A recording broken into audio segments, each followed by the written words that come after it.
বিছানায় একটা যুদ্ধের ছাপ স্পষ্ট। বালিশ একটা নিচে, একটা কাঠের কোনায়, আর ঘরের মাঝখানে বিশাল কিং সাইজ খাটে উপর হয়ে শুয়েছে গল্পের নায়িকা, 18 বছর বয়সী তুলি। যদিও তাকে দেখলে মনে হয় এই তো কদিন আগে 10-এ পা দিয়েছে। উচ্চতা 5 ফুটের গণ্ডি পেরোতেই হিমশিম খেয়েছে। গায়ের রং দুধে আলতা, আর মায়াবী চেহারার একটা শিশু সুলভ ভাব। তার এক হাতে একটা বিশাল সাইজের পন্ডা পুতুল, আর অন্য হাতটা ঝুলে আছে খাটের নিচে। এই মেয়ে, আর কতক্ষণ পরে থাকবি? দুপুর 12টা বাজতে চললো, আজ না দেখতে আসার কথা। ওঠ বলছি। রাবেয়া বেগম হাতে খুন্তি নিয়ে দরজায় দাঁড়িয়ে আছেন। তার গলায় বিরক্তি, উদ্বেগ দুটোরই সংমিশ্রণ। তিনি জানান এই মেয়েকে ঘুম থেকে তোলা আর পাহাড় ঠেলে সরানো সমান কথা। উফ মা, চেঁচামেচি করো না তো। আমার পাণ্ডু ভয় পাচ্ছে। আর কে দেখতে আসবে? আমাকে দেখতে চিড়িয়াখানার লোক আসবে নাকি? আমি কি বানর? তুলি চোখ না খুলে বিড়বিড় করে কথাগুলো বলল। তার গলার স্বরে ঘুমের রেশ। সে পান্ডাটাকে আর শক্ত করে জড়িয়ে ধরল। বানর, তুই একটা আসিস। আজ তোকে পাত্রপক্ষ দেখতে আসবে, আর আমার ফ্যামিলি আসবে। তুই যদি এখন না উঠিস, আমি তোর ওই পান্ডাকে ডাস্টবিনে ফেলে দেবো। পান্ডাকে ডাস্টবিনে ফেলে দেব? এ কথাটা কানে যেতে তুলি স্প্রিং এর মতো লাফিয়ে উঠল। তার বড় বড় চোখ দুটোতে আতঙ্কের ছাপ। সে বিছানায় বসে দ্রুত নিজের চুলগুলো ঠিক করার ব্যর্থ চেষ্টা করলো। কি বললে? পাত্রপক্ষ মানে বিয়ের জন্য? মা, আমি কি বলেছি আমি বিয়ে করব? আমি তো এখনো বাচ্চাই আছি। তাছাড়া আমার কার্টুন দেখা শেষ হয়নি। আমি এখন বিয়ে করলে টম এন্ড জেরি দেখবি কে? রাবেয়া বেগম মেয়ের কাণ্ড দেখে কপালে হাত দিলেন। এই মেয়ে যে কবে বড় হবে তা ওপরওয়ালাই জানেন। তোর টম এন্ড জেরি তোর শ্বশুর বাড়িতে গিয়ে দেখিস। ছেলে ডাক্তার, অনেক বড় বংশ। এমন ছেলে হাত ছাড়া করলে কপাল ডাক্তারকে। যা জলদি ফ্রেশ হয়ে নে, বন্যা তোকে শাড়ি পরিয়ে দেবে। রাবেয়া বেগম আর কথা না বাড়িয়ে ঘর থেকে বেরিয়ে গেল। তুলে গাল ফুলিয়ে বিছানা বসে রইল। তার ফর্সা গাল দুটো রাগে টমেটোর মতো লাল হয়ে গেছে। সে তার পান্ডা পুতুলটার দিকে তাকালো। দেখলি পাণ্ডু, মা কেমন পচা। আমাকে নাকি বিয়ে দেবে, তাও আবার ডাক্তারের সাথে। ইস, ডাক্তাররা তো সারাদিন পচা ওষুধের গন্ধ গায়ে মেখে ঘুরে বেড়ায়, আর হাতে বড় বড় সুই নিয়ে থাকে। আমি মরে গেলেও কোনো ডাক্তারকে বিয়ে করব না। আজ আসুক ওরা, এমন কাণ্ড করব যে পালিয়ে বাঁচবে। অন্যদিকে শহরের নামকরা হার্ট কেয়ার হসপিটাল এর দৃশ্যটা একদম ভিন্ন। করিডোর দিয়ে গট গট করে হেঁটে আসছেন ডক্টর আরহাম চৌধুরী। 26 বছর বয়সী আরহামের পরনে সাদা অ্যাপ্রন, গলায় স্ট্যাথোস্কোপ। চশমার ফ্রেমে তার গম্ভীর চোখ দুটো আরো তীক্ষ্ণ লাগছে। তার হাঁটার ভঙ্গিতে একটা আভিজাত্য আর গাম্ভীর্য ফুটে ওঠে। নার্স এবং জুনিয়র ডাক্তাররা তাকে দেখলেই নড়ে চড়ে দাঁড়ায়। স্যার, এই 4 নম্বর ওয়ার্ডের পেশেন্টের রিপোর্টটা এসেছে, একটু দেখবেন? রিনা একটু লাজুক ভঙ্গিতে ফাইলটা বাড়িয়ে ধরলো। সে আরহামকে পছন্দ করে, এটা হসপিটালের সবাই জানে, কিন্তু আরহামের সেদিকে কোনো ভ্রুক্ষেপ নেই। টেবিলে রেখে যান, আর ওনাদের বলুন ডিসচার্জ পেপার রেডি করতে। আমি রাউন্ডে আসছি। আরহাম ফাইলটা না দেখে নিজের কেবিনে ঢুকে পড়ল। তার কপালে চিন্তার ভাঁজ। আজ তার মা জোর করে তাকে মেয়ে দেখতে নিয়ে যাচ্ছে। আরহামের এসব বিয়ে শাদিতে একদম আগ্রহ নেই। তার মতে মেয়েরা হলো এক ধরনের জটিল ইকুয়েশন, যা সলভ করতে গেলে ব্রেইন ড্যামেজ হওয়ার সম্ভাবনা থাকে। বিশেষ করে আজকালকার মেয়েরা সে সারাদিন মেকআপ আর সেলফি নিয়ে ব্যস্ত। কিরে দোস্ত, মুখটা বাংলা পাঁচের মতো করে রেখেছিস কেন? আজ না তোর ডিডে, মানে দেখতে যাওয়ার দিন? নেহাল আরহামের কেবিনে ঢুকতে ঢুকতে বলল। নেহাল আরহামের বেস্ট ফ্রেন্ড এবং একই হসপিটালের নিউরোলজিস্ট। চুপ কর নিহাল, আমার একদম মুড নেই। মা ইমোশনাল ব্ল্যাকমেইল করে নিয়ে যাচ্ছে। আমি শিওর মেয়েটা কোনো ন্যাকামিপূর্ণ ক্যারেক্টার হবে। দেখিস আমি গিয়েই রিজেক্ট করে দেব। আগে দেখ তো, শুনেছি মেয়ে নাকি খুব কিউট। বয়স একটু কম, তোর সাথে ভালো মানাবে। গম্ভীর ডাক্তার, চঞ্চল বউ, পারফেক্ট কম্বিনেশন। আমি বাচ্চা পালতে পারবো না। আমার বউ হতে হবে ম্যাচিওর, যে আমার কাজ বুঝবে। যাই হোক, ডিউটি শেষ করে আমাকে বের হতে হবে। মা বারবার ফোন দিচ্ছে। বিকেল গড়িয়ে সন্ধ্যা। মিজান সাহেবের ড্রয়িং রুমে 3 পতন নীরবতা। সোফায় বসে আছেন আরহামের বাবা আসাদ চৌধুরী, মা সুলতানা চৌধুরী, আরহাম এবং তার ছোট বোন রীতি। আরহাম একটা নেভি ব্লু পাঞ্জাবি পরেছে, হাতটা কোণে পর্যন্ত ফোল্ড করা। তাকে অসম্ভব সুন্দর লাগছে, কিন্তু তার মুখের গাম্ভীর্য থেকে মনে হচ্ছে সে কোনো শোক সভায় এসেছে। এমন সময় ড্রয়িং রুমের পর্দা নড়ে উঠল। বন্যা মানে তুলির ভাবি তুলিকে ধরে নিয়ে আসছে। তুলির পরনে একটা হালকা গোলাপি রঙের শাড়ি। শাড়িটা তার সামলাতে খুবই কষ্ট হচ্ছে, সেটা তার হাঁটার ধরন দেখিয়ে বোঝা যায়।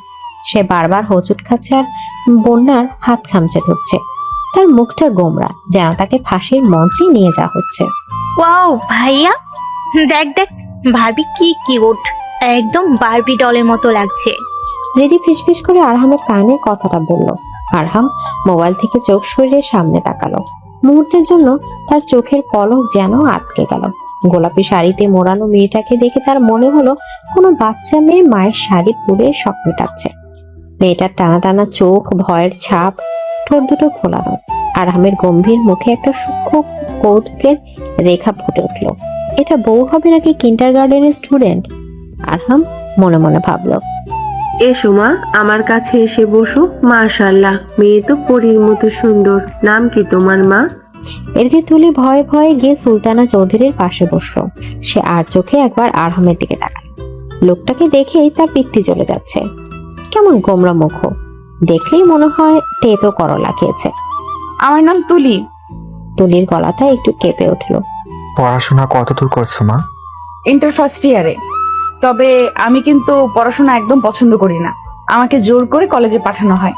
তুলির সোজা সাপটা কথা শুনে ড্রয়িং রুমের সবাই একটু থতমত খেয়ে গেল। রাবেয়া বেগম মেয়ের দিকে চোখ বড় বড় করে তাকালেন, ইশারা করলেন চুপ থাকার জন্য। কিন্তু তুলি থামলো না। সে ঠিক করেছে আজ এমন সব কথা বলবে যাতে এরা তাকে পছন্দ না করে।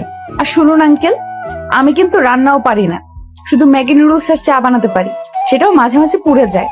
আর আমি খুব জেদি, আমার ঘুম ভাঙতে দুপুর 12টা বাজে। আমাকে বিয়ে করলে আপনাদের ছেলের কিন্তু না খেয়ে মরতে হবে। তুলির কথা শেষ হতে না হতেই সাদমান কাশের ভান করে পরিস্থিতি সামলানোর চেষ্টা করলো। রাবেয়া বেগম লজ্জায় লাল হয়ে গেলেন, কিন্তু বিস্ময়করভাবে আরহামের ঠোঁটের কোণে হাসিটা আরো চড়া হলো। সে সোজা হয়ে বসলো। সমস্যা নেই, হসপিটালের ক্যান্টিনে ভালো খাবার পাওয়া যায়। আর ঘুমানোর ব্যাপারে আমি সকালে বেরিয়ে যাই, তাই তোমার দুপুর 12টায় ওঠা নিয়ে আমার সমস্যা নেই। আরহামের এমন জবাবে তুলি হা করে তাকিয়ে রইল। সে ভেবেছিল এই কথাগুলো শুনলে এই ডাক্তার রেগে চলে যাবে, কিন্তু এ তো উল্টো কথা বলছে। তুলি এবার মোক্ষম চালটা চাললো।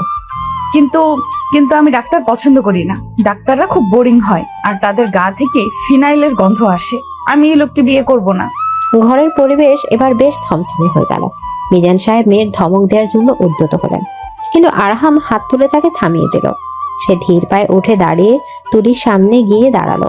আরহামের উচ্চতা 6 ফুটের কাছাকাছি। তার সামনে 5 ফুটের তুলিকে আসলে একটা পিচ্চি মেয়ের মতো লাগছে। আমি কি তোমার সাথে একটু আলাদা কথা বলতে পারি? আরহামের কণ্ঠস্বর খুব শান্ত কিন্তু ভারী। তুলি ঘাবড়ে গিয়ে মায়ের দিকে তাকালো। রাবেয়া বেগম জোর করে মাথা নেড়ে সায় দিলেন। আমি আমি কেন কথা বলবো? আমার কিছু বলার নেই। কিন্তু আমার কিছু বলার আছে। চলো, বারান্দায় চলো। আরহামের হুকুম করা ভঙ্গিতে এমন কিছু ছিল যে তুলি আর না করতে পারলো না। সে অনিচ্ছা সত্ত্বেও উঠে দাঁড়ালো। দুজনে বারান্দায় এসে দাঁড়ালো। বাইরের ফুরফুরে বাতাস, কিন্তু তুলির ভেতরে ঝড় বইছে। সে গ্রিল ধরে নিচের দিকে তাকিয়ে রইল। আরহামের দিকে তাকাতে তার সাহস হচ্ছে না। তুমি কি আমাকে ভয় পাচ্ছ? আরহাম পকেট হাত দিয়ে রেলিং এর হেলান দিয়ে দাঁড়িয়ে আছে। তার দৃষ্টি সরাসরি তুলির মুখের উপরে নিবদ্ধ। আমি আমি কেন ভয় পাবো? আমি কাউকে ভয় পাই না। আমি তো শুধু ভাবছি আপনি এখনো চলে যাচ্ছেন না কেন। আমি তো বললাম আমি ডাক্তার পছন্দ করি না। ইন্টারেস্টিং। সাধারণত মেয়েরা ডক্টর বর পাওয়ার জন্য পাগল থাকে, আর তুমি রিজেক্ট করছো। কারণটা কি শুধুই ফিনাইলের গন্ধ, নাকি অন্য কেউ আছে? আরহাম একটু ঝুঁকে তুলির মুখের কাছে এলো। তুলি চমকে উঠে পিছিয়ে গেল। তার পিঠ গিয়ে ঠেকলো দেয়ালে। অন্য কেউ কেন থাকবে? আমার কোনো বয়ফ্রেন্ড নেই। কিন্তু আপনি আপনি অনেক বয়স্ক, আপনার সাথে আমার যায় না। আপনি বুড়ো আর আমি। তুমি পিচ্ছি। আরহাম কথাটা শেষ করে দিল। তুলি রেগে গিয়ে তার দিকে তাকালো। আমি পিচ্ছি না, আমি 18 বছরের। আমি ভোটার আইডি কার্ড পেয়েছি। ও তাই? কিন্তু আচরণে তো মনে হচ্ছে নার্সারিতে পড়ো। শোনো তুলি, আমি সোজাসাপটা কথা পছন্দ করি। আমি বিয়ে করতে চাইনি, কিন্তু তোমাকে দেখার পর আমার মত বদলে গেছে। মানে আপনি কি আমাকে বিয়ে করবেন আমার সব কথা শোনার পরেও? হ্যাঁ, তোমার এই পাগলামিগুলো আমার বেশ ইন্টারেস্টিং লাগছে। আমার লাইফটা একটু বেশি সিরিয়াস, হয়তো তোমার মতো একটা কার্টুন ক্যারেক্টার আসলে ব্যালেন্স হবে। কার্টুন ক্যারেক্টার শুনে তুলি রাগে ফুঁসতে লাগলো। সে কিছু একটা বলতে যাবে, ঠিক তখনই আরহাম তার কানের কাছে মুখ নিয়ে এলো। আর হ্যাঁ, বাসরাতে ম্যাগি নুডলস বানিও, আমি খেয়ে দেখবো তোমার হাতের রান্না কেমন। তৈরি থেকো পিচ্ছি। আরহাম কথাটা বলে একটা মুচকি হাসি দিয়ে ঘর থেকে বেরিয়ে গেল। তুলি সেখানে মূর্তির মতো দাঁড়িয়ে রইল। তার কান গরম হয়ে গেছে, হৃৎপিণ্ডটা লাফাচ্ছে। এই লোকটা তো সাংঘাতিক। একে তো ডাক্তার, তার উপর এমন ড্যাম কেয়ার ভাব। তুলি বুঝতে পারলো সে বাঘের গর্তে পড়তে যাচ্ছে। অসভ্য লোক আমাকে বিচ্ছি বললো আর ম্যাগি নুডলস খেতে দেয়, আর ম্যাগি নুডলস খেতে চায়। দাঁড়াও ডাক্তার সাহেব, তোমাকে যদি আমি নাকানি চোবানি না খাওয়াই তবে আমার নামও তুলি না। ড্রয়িং রুমে ফিরে গিয়ে আরহাম জানিয়ে দিল তার মেয়ে পছন্দ হয়েছে। বিয়ের তারিখ ঠিক করা হলো আগামী সপ্তাহে শুক্রবার। তুলি যখন শুনলো তার বিয়ে ঠিক হয়ে গেছে, সে কান্নাকাটি করে বাড়ি মাথায় তুললো। কিন্তু দুই পরিবারের খুশির জোয়ারে তার কান্না ভেসে গেল। পরের কয়েকটা দিন তুলির জন্য ছিল বিভীষিকাময়। বাড়িতে আত্মীয় স্বজনের ভিড়, গায়ে হলুদের আয়োজন, কেনাকাটা সব চলছে পুরোদমে। তুলি এর মধ্যে কয়েকবার পালানোর প্ল্যান করেছিল। একবার সে তার পান্ডা পুতুল ব্যাগে ভরে ছাদ দিয়ে পাইপ বেয়ে নামারও চেষ্টা করেছিল, কিন্তু নিচে করিম চাচা টর্চ মেরে তাকে ধরে ফেলে। আরেকবার সে পেটে ব্যথার ভান করে হসপিটালে ভর্তি হতে চেয়েছিল, কিন্তু তার বাবা বলল। শুনে তুলির সাথে সাথে সুস্থ হয়ে গেল। আজ গায়ে হলুদ। তুলিকে হলুদ শাড়িতে কাঁচা সোনার মতো লাগছে, কিন্তু তার মুখটা শ্রাবণের আকাশের মতো মেঘলে। সে স্টেজে বসে আছে আর তার বন্ধুরা তাকে ঘিরে নাচছে। কি রে তুলি, এখনো মুখ গোমরা করে আছিস? চিচু তো মাশাল্লাহ অনেক হ্যান্ডসাম। আমাদের তো জেলাস ফিল হচ্ছে। হ্যান্ডসামের গোষ্ঠী কিলাই, তুই জানিস না ও কত খচ্চর। আমাকে পিচ্ছি বলে ডাকে।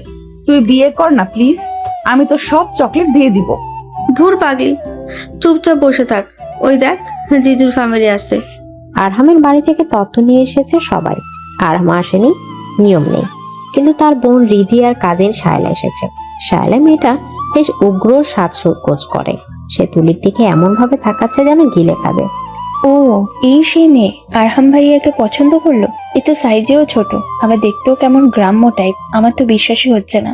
শায়লা ইচ্ছে করে জোরে জোরে বললো যাতে তুলি শুনতে পায়। তুলি এমনিতেই রেগেছিল। শায়লার কথা শুনে তার মেজাজ সপ্তমে চড়ে গেল। এই যে মেকআপের বস্তা, আমাকে গ্রাম্য বলছেন? আর আপনি কে? যাত্রা পার্টি থেকে এসেছেন নাকি? আপনার মুখের প্লাস্টার খসে পড়ছে তো। আশেপাশে সবাই হেসে উঠল। শায়লা অপমানে লাল হয়ে গেল। রিদি এসে পরিস্থিতি সামলালো।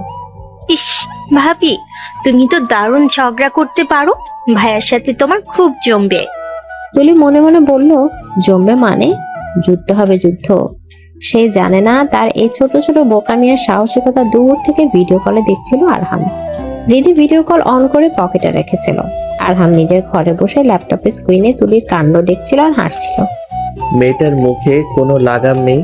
যাত্রা পার্টি, ওয়েট তুলি, কালকের পর থেকে তোমার এই তেজ আমি কিভাবে সামলাই দেখো। তুমি জানো না তুমি কার পাল্লায় পড়েছো। দেখতে দেখতে বিয়ের দিন ঘনিয়ে এলো। কবুল বলার সময় তুলি অনেকক্ষণ চুপ করেছিল। তার বাবা যখন কান্না জড়িত কণ্ঠে তাকে অনুরোধ করলো, তখন সে বাবার মুখের দিকে তাকে কিছু গলায় কবুল বলল। নিচু গলায় কবুল বলল। তার চোখ দিয়ে তখন টপ টপ করে পানি পড়ছিল। আরহাম তার পাশে বসেছিল।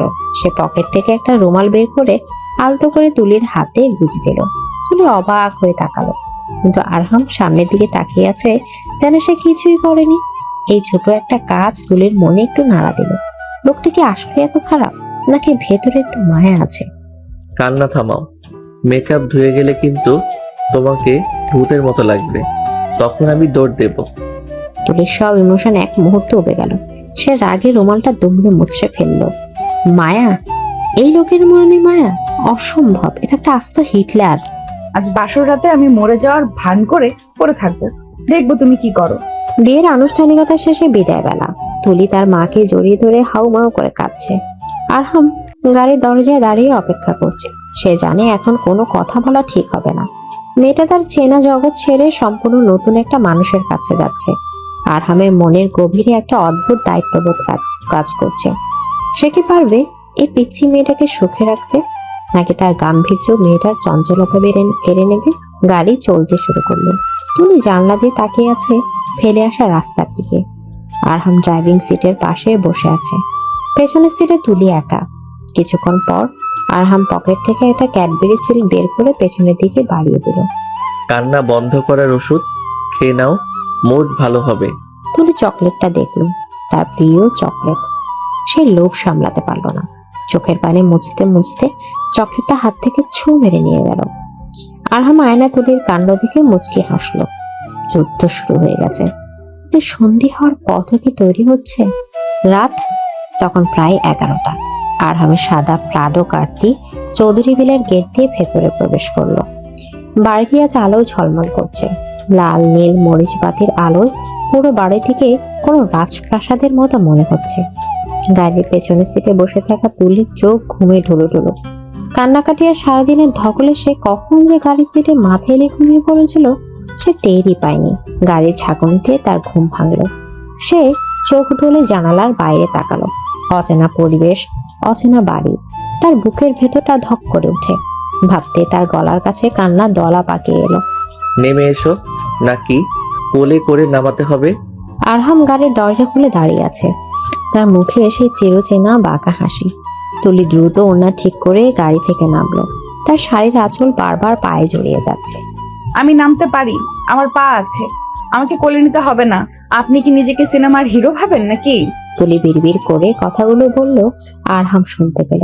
সে কিছু বলল না, শুধু মুচকি হাসলো। মূল দরজার সামনে দাঁড়াতেই এক ছাক তরুণ তরুণী পথ আটকে দাঁড়ালো। এদের মধ্যে আরহামের কাজিন এবং বোনেরা আছে। সামনে দাঁড়িয়ে আছে রিদি এবং শায়লা।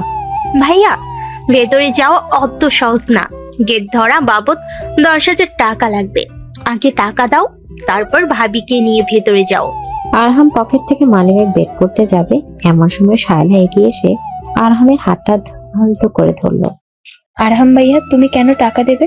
তুমি তো আমাদের ঘরের ছেলে, টাকা তো দেবে ওই নতুন বউ। ও আমাদের কি গিফট এনেছে সেটা আগে দেখা। শায়লার কথা একটা প্রচন্ড অপমান লুকিয়েছিল। তুলি সেটা বুঝতে পারলো। সে শায়লার দিকে অগ্নি দৃষ্টিতে তাকালো। মেয়েটা ইচ্ছে করে তার হাত ধরেছে। তুলির কেন জানি এটা সহ্য হলো না। সে নিজের অজান্তেই আরহামের আরেকটা হাত খপ করে ধরে ফেললো। আরহাম অবাক হয়ে তুলির দিকে তাকালো। আমার কাছে টাকা নেই, কিন্তু আমার বর ডাক্তার, আপনাদের সবার দাঁত তুলে ফেলার ব্যবস্থা করে নিতে পারে। ফ্রিতে ট্রিটমেন্ট চান নাকি টাকা চান? তুলির কথা শুনে সবাই হো হো করে হেসে উঠল। শায়লার মুখটা কালো হয়ে গেল। আরহাম হাসি চেপে গম্ভীর গলায় বলল, দিদি পথ ছাড়ো, ও ক্লান্ত। আর শায়লা, তুমি ভেতরে গিয়ে মায়ের সাথে খাবারের ব্যবস্থা করো। আরহাম নিজের হাত ছাড়িয়ে নিয়ে তুলির পিঠে আলতো করে হাত রেখে তাকে ভেতরে নিয়ে গেল। এই সামান্য স্পর্শে তুলির শরীরটা কেঁপে উঠল। এটা কি ভয় নাকি অন্য কিছু সে বুঝতে পারল না। সুলতানা চৌধুরী মরণ ডালা নিয়ে এগিয়ে এলেন। তিনি খুব যত্ন করে তুলিকে মিষ্টিমুখ করলেন এবং ঘরে তুললেন। ড্রয়িং রুমে অনেক আত্মীয় স্বজন বসে আছে। সবাই নতুন বউকে দেখার জন্য উন্মুক্ত। তুলিকে সোফায় বসানো হলো। সে জড়সড় হয়ে বসে রইল। তার মনে হচ্ছে সে কোনো মিউজিয়ামের শোপিস। সবাই তাকে দেখছে আর বিচার করছে। মাশাআল্লাহ, আমার ছেলের বউটা একদম লক্ষ্মী প্রতিমা। কি মায়াবী চেহারা। কে রে আরহাম, তুই তো লাকি। মায়ের কথায় আরহাম সোফায় হেলান দিয়ে বসলো। তার চোখ তুলির দিকে। তুলি তখন মাথা নিচু করে শাড়ির আঁচল আঙুলে পেঁচাচ্ছে। লাকি কিনা সেটা সময় বলবে মা। তোমার এই লক্ষ্মী বউ কিন্তু একটু আগে গাড়িতে ঘুমিয়ে কাদা হয়ে গিয়েছিল আর নাকও ডাকছিল। তুলি চমকে উঠে আরহামের দিকে তাকালো। সে কখন নাক ডাকলো? এই লোকটা নির্লজ্জের মতো মিথ্যা বলছে। সবার সামনে তাকে পচানো হচ্ছে। আমি একদম নাক ডাকিনি, আপনি মিথ্যা বলছেন। মা, আপনার ছেলে মিথ্যাবাদী। ও নিজেই তো। তুলি কথা শেষ করার আগে থেমে গেল, কারণ সে খেয়াল করলো ড্রয়িং রুমের সবাই তার মা ডাকা শুনে মুগ্ধ হয়ে তাকিয়ে আছে। সে উত্তেজনের শাশুড়িকে মা ডেকে ফেলেছে। সুলতানা চৌধুরী আবেগে আপ্লুত হয়ে তুলির কপালে চুমু খেলেন। ওরে আমার পাগলি রে, তুই আমাকে মা দেখেছিস? আজ থেকে তুই আমার মেয়ে। আরহাম কিছু বললে আমাকে বলবি। আমি ওর কান মুলে দিব? শাশুড়ি আদর পেয়ে তুলির মনটা একটু হালকা হলো। যাক, এ বাড়িতে অন্তত একজন মানুষ আছে যে হিটলারের মতো না। খাওয়া দাওয়া শেষে তুলিকে তার ঘরে নিয়ে যাওয়া হলো। আরহামের বেডরুমটা বিশাল, নীল আর সাদা কম্বিনেশনে সাজানো। মাঝখানে বিশাল খাটটা রজনীগন্ধা আর গোলাপ ফুল দিয়ে এমন ভাবে সাজানো হয়েছে যে তোষক দেখা যাচ্ছে না। ফুলের গন্ধে ঘরটা মোমো করছে। রিদি আর কাজিনরা তুলিকে বসিয়ে রেখে দরজা বাইরে থেকে বন্ধ করে দিয়ে গেল। যাওয়ার আগে রিদি ফিসফিস করে বলে গেল, ভাবি, অল দ্য বেস্ট। ভাইয়া কিন্তু একটু বোরিং, তুমি রোমান্স শুরু করো। তুলি এখন একা। সে ভয়ে ভয়ে চারপাশটা দেখলো। এই সে বাসর ঘর। বাংলা সিনেমায় দেখেছে বাসর রাতে নায়িকারা লজ্জা পায়, কিন্তু তুলির লজ্জা লাগছে না। তার ভয় লাগছে আর ক্ষুধা পেয়েছে। বিয়ে টেনশনে সে সারাদিন ঠিক মতো খায়নি। এখন তার পেটের ভিতর ইঁদুর দৌড়াচ্ছে। সে খাটের নিচে তাকালো। এত ফুল কেন? আমি ঘুমাবো কোথায়? আর এই ফুলের গন্ধে তো আমার হাঁচি আসছে। এই ডাক্তারটা কি ফুলের ব্যবসা শুরু করেছে নাকি? তুলি খাট থেকে কিছু ফুল সরিয়ে জায়গা করার চেষ্টা করলো। হঠাৎ তার চোখ পড়লো খাটের পাশে রাখা ছোট টেবিলটার দিকে। সেখানে এক গ্লাস দুধ আর কিছু মিষ্টি রাখা আছে। তুলির চোখ চকচক করে উঠলো। যাক বাবা, খাবার আছে। ডাক্তার হলেও বুদ্ধি আছে লোকটার। তুলি দ্রুত পায়ে গিয়ে একটা মিষ্টি মুখে পড়লো। ঠিক সেই মুহূর্তে দরজায় খটখট শব্দ হলো এবং দরজা খুলে গেল। আরহাম ভেতরে ঢুকলো। সে পাঞ্জাবিটা পাল্টে একটা টি শার্ট আর ট্রাউজার পরেছে, তাতে একটা হাতে একটা তোয়ালে। তুলির গাল ভর্তি মিষ্টি সে চিবোতে ভুলে গেল। আরহামকে দেখে সে হা করে তাকিয়ে রইল। মিষ্টির রস তার ঠোঁটের কোণ দিয়ে গড়িয়ে পড়ছে। বাহ, রোমান্টিক বাসর রাতে বউ আমার মিষ্টি চুরিতে ব্যস্ত। আমি ভাবলাম তুমি লজ্জা পেয়ে ঘুমটা দিয়ে বসে থাকবে আর আমি এসে ঘুমটা খুলবো, কিন্তু তুমি তো দেখছি পুরো ডিনার পার্টি শুরু করে দিয়েছো। আরহাম দরজাটা লক করে দিয়ে ধীর পায়ে এগিয়ে এলো। তুলি দ্রুত মিষ্টিটা গিলে ফেলার চেষ্টা করলো, তাতে তার বিষম লাগলো। সে কাশতে শুরু করলো। আরহাম দ্রুত এগিয়ে এসে পানির গ্লাসটা এগিয়ে ধরলো। আস্তে, কেউ কি কেড়ে নিচ্ছে? পানি খাও। তুলি ঠক ঠক করে পানি খেয়ে হাফ ছাড়লো। তার ফর্সা মুখটা কাশতে কাশতে লাল হয়ে গেছে। আরহাম টিস্যু দিয়ে তুলি ঠোঁটের কোণে মিষ্টির রস মুছে দিল। আরহামের আঙুলের স্পর্শে তুলি শিউরে উঠলো। সে এক ঝটকায় সরে গেল। আপনি আপনি আমার কাছে আসবেন না। আমি কিন্তু কেরাতে জানি। আমি আপনাকে মেরে হাড়গোড় ভেঙে দিব। আরহাম অবাক হওয়ার ভান করে খাটের এক কোণায় বসলো। ও মাই গড, ক্যারাতে? আমি তো জানতাম না আমি ব্রুসলির বোনকে বিয়ে করেছি। তা ম্যাডাম, আপনার ক্যারাতে কি শুধু মিষ্টি খাওয়ার সময় কাজ করে? বাজে কথা বলবেন না। আর আপনি দরজা লক করলেন কেন? দরজা খুলুন, আমি মায়ের কাছে যাব। শোনো পিচ্ছি, এটা বাসর রাত। এখানে বর বউ থাকে। মায়ের কাছে যাওয়ার হলে নার্সারিতে ভর্তি হও। এখন চুপচাপ এখানে বসো, আমার কিছু কথা আছে। তুলি পিচ্ছি ডাকটা শুনে আবার রেগে গেল, কিন্তু আরহামের চোখের দিকে তাকিয়ে সে চুপসে গেল। লোকটার চোখে একটা অদ্ভুত সম্মোহনী ক্ষমতা আছে। তুলি খাটের অন্য প্রান্তে গুটিসুটি মেরে বসলো। সে কোলের ওপর একটা বালিশ টেনে নিল ঢাল হিসেবে। দেখো তুলি, আমাদের বিয়েটা অ্যারেঞ্জ ম্যারেজ। তুমি আমাকে চেনো না, আমিও তোমাকে খুব একটা চিনি না। তুমি ছোট, তোমার পড়াশোনা বাকি। আমি চাই না এই বিয়ের কারণে তোমার লাইফ বা ক্যারিয়ার হ্যাম্পার হোক। মানে আপনি আমাকে পড়তে দেবেন? আমি ভেবেছিলাম আপনি আমাকে দিয়ে সারাদিন হসপিটালের ফ্লোর পরিষ্কার করাবেন। আরহাম হেসে ফেললো। তার গম্ভীর হাসিতে একটা মুগ্ধতা আছে। তোমার ইমাজিনেশন লেভেল খুব হাই। আমি তোমাকে দিয়ে ফ্লোর পরিষ্কার করাবো না। তুমি তোমার পড়াশোনা কন্টিনিউ করবে আর আমি আমার ডিউটি নিয়ে ব্যস্ত থাকবো। কিন্তু একটা শর্ত আছে। কি শর্ত? আমার বাড়িতে বা বাইরে আমার মান সম্মান নষ্ট হয় এমন কোনো পাগলামি করা যাবে না। আর আমাকে একটু রেসপেক্ট করতে হবে। আমি তোমার চেয়ে বয়সে এবং অভিজ্ঞতায় বড়। রেসপেক্ট? আপনি তো সারাক্ষণ আমাকে পচান। সম্মান চাইলে সম্মান দিতে হয়, জানেন না? আর আমি পাগল না যে পাগলামি করব। সেটা সময়ই বলে দেবে। এখন ঘুমাও, অনেক রাত হয়েছে। আরহাম খাটের এক পাশে বালিশ ঠিক করে শুয়ে পড়ার প্রস্তুতি নিল। তুলি চোখ বড় বড় করে তাকালো। আপনি কোথায় শোবেন? কেন? খাটে। খাটটা তো আমারই। অসম্ভব। আমি আপনার সাথে এক খাটে ঘুমাবো না। আপনি যদি ঘুমের মধ্যে আমাকে অপারেশন করে দেন বা ইঞ্জেকশন দিয়ে দেন, আমি সোফায় ঘুমাবো। তুলি বালিশ নিয়ে সোফার দিকে যেতে চাইলো। আরহাম তার হাত ধরে আটকে দিল। ড্রামা বন্ধ করো। আমি হার্ট স্পেশালিস্ট, ঘুমের মধ্যে অপারেশন করি না। আর সোফায় ঘুমালে কাল সকালে পিঠে ব্যথা হবে, তখন কিন্তু আমি ট্রিটমেন্ট দেব না।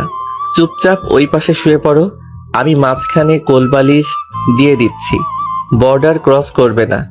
আরহাম মাঝখানে একটা লম্বা কোলবালিশ রেখে দিল। তুলি দেখলো আর কোনো উপায় নেই। সে অনিচ্ছা সত্ত্বেও কাঠের একদম কিনারায় গিয়ে শুয়ে পড়ল। শাড়ি, গয়না আর চুলের কাটায় তার খুব অস্বস্তি হচ্ছে। এই গয়নাগুলো খুলতে পারছি না, খুব ভারী, আর খোপায় মনে হচ্ছে 100টা কাটা ফুটে আছে। তুলি নিচু স্বরে বলল, কিন্তু আরহাম শুনে ফেলল। সে উঠে বসলো। এদিকে এসো, আমি খুলে দিচ্ছি। না না, আমি পারবো। তুমি পারবে না, উল্টো চুল ছিঁড়ে ফেলবে। ঘুরে বসো। তুলি বাধ্য মেয়ের মতো আরহামের দিকে পিঠে দিয়ে বসলো। আরহামে খুব যত্ন করে একটার পর একটা কাটা। তার নিঃশ্বাস তুলির ঘাড়ে পড়ছে। তুলির শরীরে অবশ হয়ে আসছে একটা অজানা পুরুষের স্পর্শ, অথচ তার মনে হচ্ছে এই স্পর্শটা খুব নিরাপদ। আরহামের হাত একটু কাঁপছে না। সে নিখুঁত ভাবে সব গয়না খুলে দিল। হয়েছে, এবার ফ্রেশ হয়ে এই টি শার্টটা পরে নাও। শাড়ি পরে ঘুমাতে পারবে না। আরহাম আলমারি থেকে নিজের একটা ঢিলে ঢালা টি শার্ট বের করে দিল। তুলি টি শার্টটা দিয়ে ওয়াশরুমে দৌড় দিল। কিছুক্ষণ পর সে যখন বেরিয়ে এলো, আরহাম হাসি চেপে রাখতে পারলো না। আরহামের টি শার্টটা তুলির হাঁটু পর্যন্ত ঝুলছে। তাকে একটা ছোট পেঙ্গুইনের মতো লাগছে। নট ব্যাড, তোমাকে কার্টুন নেটওয়ার্কের নতুন ক্যারেক্টার মনে হচ্ছে। আপনার টি শার্টটাই তো হাতের মতো বড়, আমার কি দোষ? লাইট অফ করে দেয়া হলো। শুধু একটা নীল রঙের বেডসাইড ল্যাম্প জ্বলছে। তুলি দেয়ালের দিকে মুখ করে শুয়ে আছে, কিন্তু তার চোখে ঘুম নেই। পাশে তার স্বামী শুয়ে আছে, এই অনুভূতিটা তাকে ঘুমোতে দিচ্ছে না। কিছুক্ষণ পর সে অনুভব করলো আরহাম তার দিকে তাকিয়ে আছে। ঘুম আসছে না? না, আমার পান্ডু নেই। পান্ডু ছাড়া আমার ঘুম আসে না। পান্ডু? ও, তোমার সেই পুতুল, ওটাকে তো গাড়িতেই রেখে এসেছো। এখন উপায়? তুলি কাঁদো কাঁদো হয়ে গেল। আমি পান্ডু ছাড়া ঘুমাতে পারি না, আমার ভয় লাগে। আরহাম একটা দীর্ঘশ্বাস ফেললো। সে পাশ ফিরে তার নিজের হাতটা তুলির দিকে বাড়িয়ে দিল। পান্ডু নেই, তবে ডাক্তার আছে। আমার হাতটা ধরে ঘুমাতে পারো। আমি কথা দিচ্ছি, কোনো ভূত বা দুঃস্বপ্ন তোমার কাছে আসবে না। তুলি অন্ধকারে আরহামের হাতের দিকে তাকিয়ে রইল। মানুষটা কি সত্যি রাগী, নাকি ওপর দিয়ে ভাব দেখায়? তুলি খুব সাবধানে ভয়ে ভয়ে তার ছোট হাতটা দিয়ে আরহামের হাতের আঙ্গুলগুলো ধরল। আরহামের হাতটা শক্ত, গরম এবং আশ্বস্তকারী। আপনি কিন্তু আমাকে পিচ্চি ডাকবেন না, আমার নাম তুলি। আচ্ছা, চেষ্টা করব। শুভরাত্রি পিচ্চি। তুলির আগে কিছু বলতে চাইলো, কিন্তু তার চোখের পাতা ভারী হয়ে এলো। আরহামের হাত ধরে রাখার কারণে এক অদ্ভুত প্রশান্তি তাকে গ্রাস করলো। কিছুক্ষণের মধ্যে সে গভীর ঘুমে তলিয়ে গেল। আরহাম কিন্তু ঘুমালো না। সে অনেকক্ষণ ধরে তুলির নিষ্পাপ মুখের দিকে তাকিয়ে রইল। চাঁদের আলোয় মেয়েটাকে রূপকথার রাজকন্যার মতো লাগছে। আরহাম আলতো করে তুলির কপালের উপর থেকে চুলগুলো সরিয়ে দিল। তুমি আসলেই একটা বাচ্চা মেয়ে। আমার জীবনে তোমাকে সামলানোই হবে সবচেয়ে বড় চ্যালেঞ্জ। তবে আমি চ্যালেঞ্জ নিতে পছন্দ করি। Welcome to my life, Mrs তুলি। পরদিন সকাল। পাখির কিচিরমিচির শব্দ নয়, বরং অ্যালার্ম ঘড়ির কর্কশ শব্দে তুলির ঘুম ভাঙল। সে চোখ তুলে দেখলো সে আরহামের বুকের উপর মাথা রেখে শুয়ে আছে। আরহামের এক হাত তাকে জড়িয়ে আছে। তুলির হৃদস্পন্দন মিস হয়ে গেল। সে ছটকা দিয়ে উঠতে গেল, কিন্তু তার চুল আটকে গেল আরহামের ঘড়ির চেইনের সাথে। আউচ, আমার চুল! তুলি চিৎকারে আরহামের ঘুম ভেঙে গেল। সে ধর্মর করে উঠে বসলো। কি হলো? সকাল সকাল ভূমিকম্প শুরু করলে কেন? ভূমিকম্প না, আপনার ঘড়ি আমার চুল খাচ্ছে। ছাড়ুন বলছি। আপনি ইচ্ছে করে আমাকে জড়িয়ে ধরেছিলেন, তাই না? সুযোগ সন্ধানী ডাক্তার। এক্সকিউজ মি, তুমি ঘুমের মধ্যে গড়াগড়ি খেতে খেতে আমার এলাকায় ঢুকে পড়েছো। কোলবালিশটা কোথায় দেখো? তুলি তাকিয়ে দেখলো কোলবালিশটা মেঝেতে পড়ে আছে। সে লজ্জায় লাল হয়ে গেল। আরহাম বিরক্তি নিয়ে ঘড়ির চেইন থেকে তুলির চুল ছাড়তে লাগলো। দুজনের মুখ খুব কাছাকাছি। তুলি আরহামের ঘুম জড়ানো চোখের দিকে তাকিয়ে জমে গেল। সকালে ঘুম থেকে ওঠার পর এলোমেলো চুলে এই গম্ভীর ডাক্তারকে বেশ কিউট লাগছে। এটা তুলি স্বীকার করতে চায় না। হয়েছে, চুল মুক্ত। এবার জলদি রেডি হও, নিচে সবাই অপেক্ষা করছে। নতুন বউকে আজ সকালে সবার সাথে নাস্তা করতে হবে। আর হ্যাঁ, মনে আছে তো, ম্যাগি নুডলস। আপনি সিরিয়াসলি আমাকে দিয়ে রান্না করাবেন? আমি কিন্তু চাও বানাতে পারি না ঠিক মতো। আমি জানি, তাই তো মজাটা হবে। যাও, শাড়ি পরো। নাকি শাড়ি পরিয়ে দিতে হবে?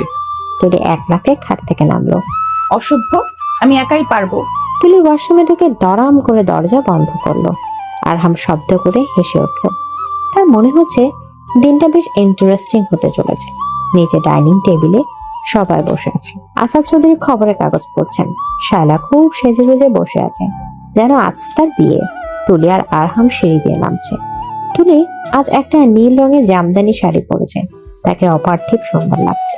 কিন্তু তার হাঁটার ধরন দেখে বোঝা যাচ্ছে শাড়ি সামলাতে তার খুব কষ্ট হচ্ছে। এসো মা, এসো। কাল রাতে ঘুম ভালো হয়েছে তো? জি বাবা। ওমা, ভাবি তো দেখি 10টার সময় ঘুম থেকে উঠলো। আমাদের বাড়িতে তো নতুন বউরা ভোরে ওঠে। ভাবি কি এখনো বাবার বাড়ির অভ্যেস ভুলতে পারেনি? শালার কথায় খোঁজাটা স্পষ্ট। সুলতানা চৌধুরী কিছু বলতে যাচ্ছিলেন, কিন্তু আরহাম তার আগে কথা বলল। সে চেয়ার টেনে তুলিকে বসালো। শাইলা, ও আমার পারমিশন নিয়েই দেরিতে উঠেছে। আমি চাইনি ওর ঘুম নষ্ট হোক। আর আমাদের বাড়িতে বউরা ভরে উঠবে এমন কোনো আইন নেই। এটা হাসপাতাল না যে শিফটিং ডিউটি করতে হবে।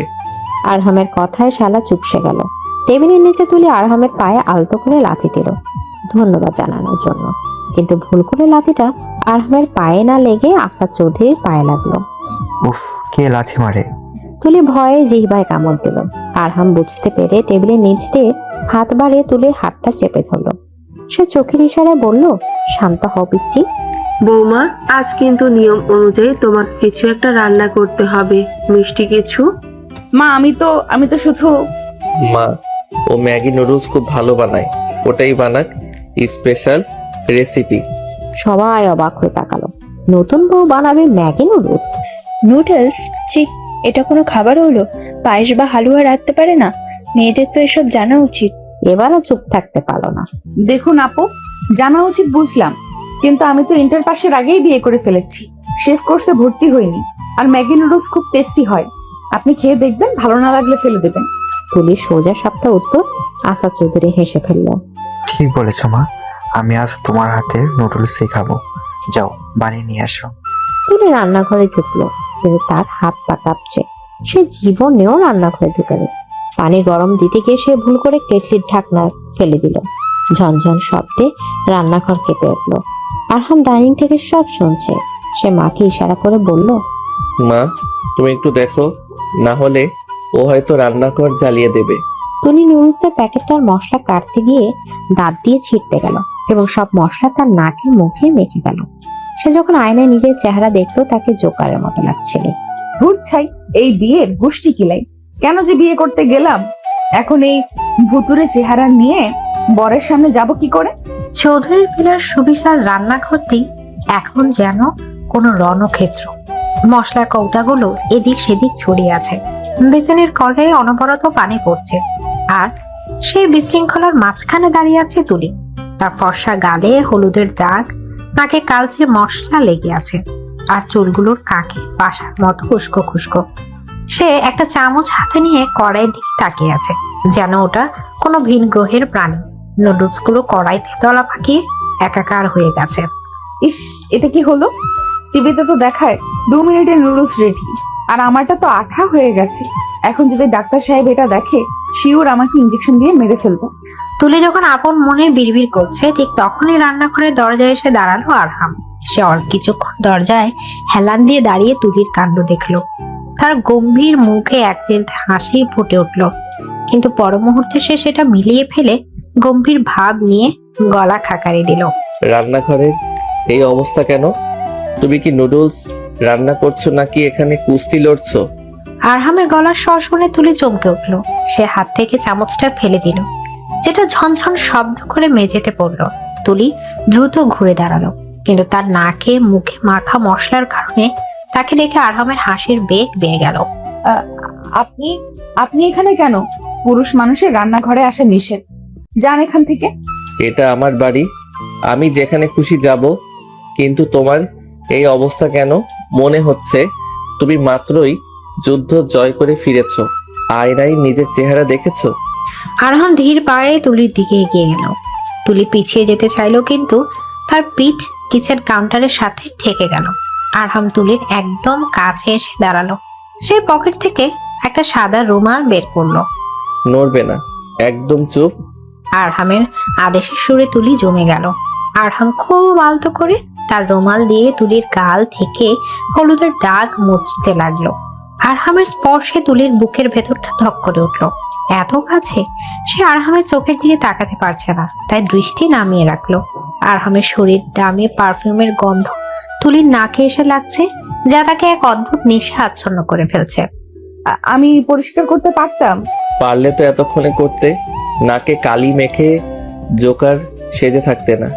আরহাম খুব যত্ন নিয়ে তুলির নাকের ডগা থেকে মশলাটা মুছে দিল। তার আঙুলটা অনিচ্ছাকৃতভাবে তুলির ঠোঁট স্পর্শ করলো। মুহূর্তের জন্য দুজনের নিঃশ্বাস ভারী হয়ে উঠল। আরহাম এক মুহূর্তের জন্য থমকে গেল। তুলির গোলাপি ঠোঁটগুলোর দিকে তাকিয়ে তার চোখের দৃষ্টি গভীর হলো, কিন্তু সে নিজেকে সামনে নিয়ে সরে দাঁড়ালো। এবার নুডলসটা দেখি, ওটার কি অবস্থা করেছো? আরহাম কড়াইয়ের দিকে তাকালো।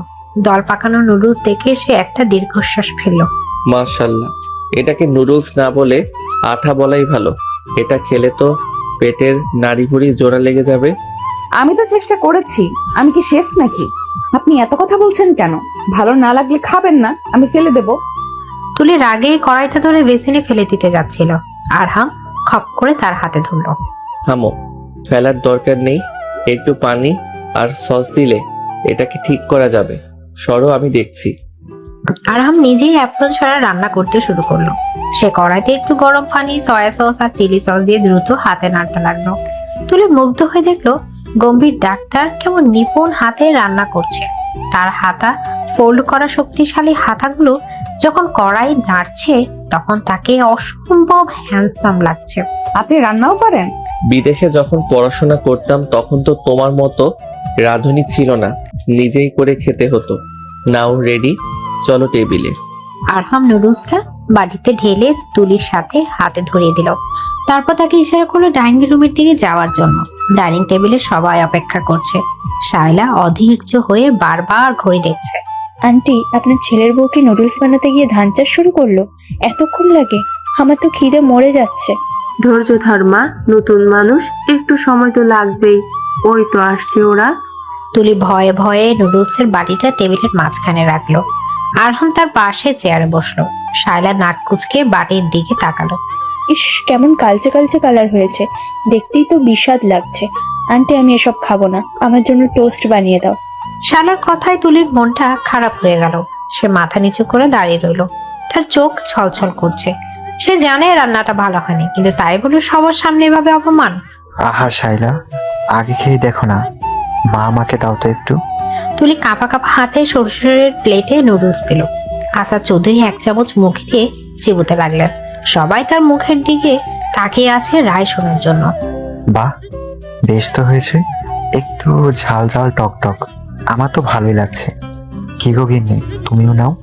তুলি অবাক হয়ে শ্বশুরের দিকে তাকালো। সে বুঝতে পারলো শ্বশুর মশাই তাকে বাঁচানোর জন্য মিথ্যা বলছেন। তার কৃতজ্ঞতায় চোখে পানি এসে গেল। এবার আরহাম নিজের প্লেটে নুডলস নিল। সে চুপচাপ খেয়ে যাচ্ছে, কোনো কথা বলছে না। কেমন হয়েছে? খাওয়ার যোগ্য, তবে পরের বার লবণের বস্তাটা একটু দূরে রেখো। লবণ একটু বেশি হয়েছে। আরহামের কথা তুলে বুঝতে পারলো লবণ বেশি হয়েছে, কিন্তু আরহাম সেটা কাউকে বুঝতে দিল না। সে স্বাভাবিকভাবেই খেয়ে নিল। শায়লা অবাক হয়ে দেখলো আরহাম পুরো প্লেট শেষ করে ফেলেছে। আরহাম ভাইয়া, তুমি এটা খাচ্ছ? তুমি না হেলথ কনসিয়াস? বউয়ের হাতের প্রথম রান্না বিষ হলেও খেতে হয় শাইলা, আর এটা মোটেও খারাপ হয়নি। It's good. বউয়ের হাতের রান্না, এই কথাটা আরহাম এমন ভাবে বললো যে তুলির গাল লজ্জায় লাল হয়ে গেল। সে আর চোখে আরহামের দিকে তাকালো। এই লোকটা কি তাকে পছন্দ করে, নাকি শুধু সবার সামনে ভান করছে? নাস্তা শেষে আরহাম হাসপাতালে যাওয়ার জন্য তৈরি হলো। সেটাই ভাবতে ভাবতে আয়নার সামনে দাঁড়িয়ে আছে। তুলি ঘরে ঢুকলো। তার হাতে আরহামের মানিব্যাগ আর ঘড়ি। এই নিন আপনার ঘড়ি আর মানি ব্যাগ। থ্যাঙ্কস। আজ ফিরতে একটু দেরি হতে পারে। তুমি বোর হলে দিদির সাথে গল্প করো। আর হ্যাঁ, দুপুরে খেয়ে নিও। ডায়েট করার দরকার নেই, তুমি এমনিতেই শুকনা। আরহাম টাইটা ঠিক করতে পারছে না, বারবার বাঁকা হয়ে যাচ্ছে। তুলি কিছুক্ষণ দাঁড়িয়ে দেখে এগিয়ে এলো। দাঁড়ান, আমি ঠিক করে দিচ্ছি।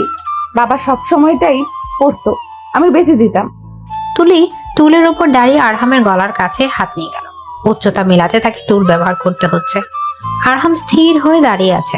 তুলির ছোট ছোট আঙুলগুলো তার গলার কাছে নাড়াচাড়া করছে। তুলির খোলা চুলগুলো আরহামের নাকে এসে লাগছে। আরহাম একদৃষ্টিতে তুলির মুখের দিকে তাকিয়ে আছে। মেয়েটার বড় বড় চোখের পাপড়ি, ছোট নাক, সবকিছুতে এক অদ্ভুত সরলতা। তুমি কি টোল ছাড়া আমার নাগাল পাবে না? আপনি জিরাফের মতো লম্বা হলে আমি কি করব? নিচু তো হতে পারেন না। আরহাম মুচকি হেসে একটু ঝুঁকে এলো। এখন তাদের মুখ একদম সামনাসামনি। এখন ঠিক আছে? হ্যাঁ, হয়ে গেছে, যান এবার। তুলে এক লাফে টুল থেকে নেমে পড়লো। আরহাম টাইটা ঠিক করে নিয়ে ব্যাগে কাঁধে দিল। সাবধানে থেকো, আর শায়লা কিছু বললে কানে নেবে না, ও একটু বেশি কথা বলে। আরহাম চলে যাওয়ার পর তুলি জানলার ফাঁক দিয়ে দেখলো তার গাড়িটা গেট দিয়ে বেরিয়ে যাচ্ছে। সে দীর্ঘশ্বাস ফেললো। এই বিশাল বাড়িতে সে এখন একা।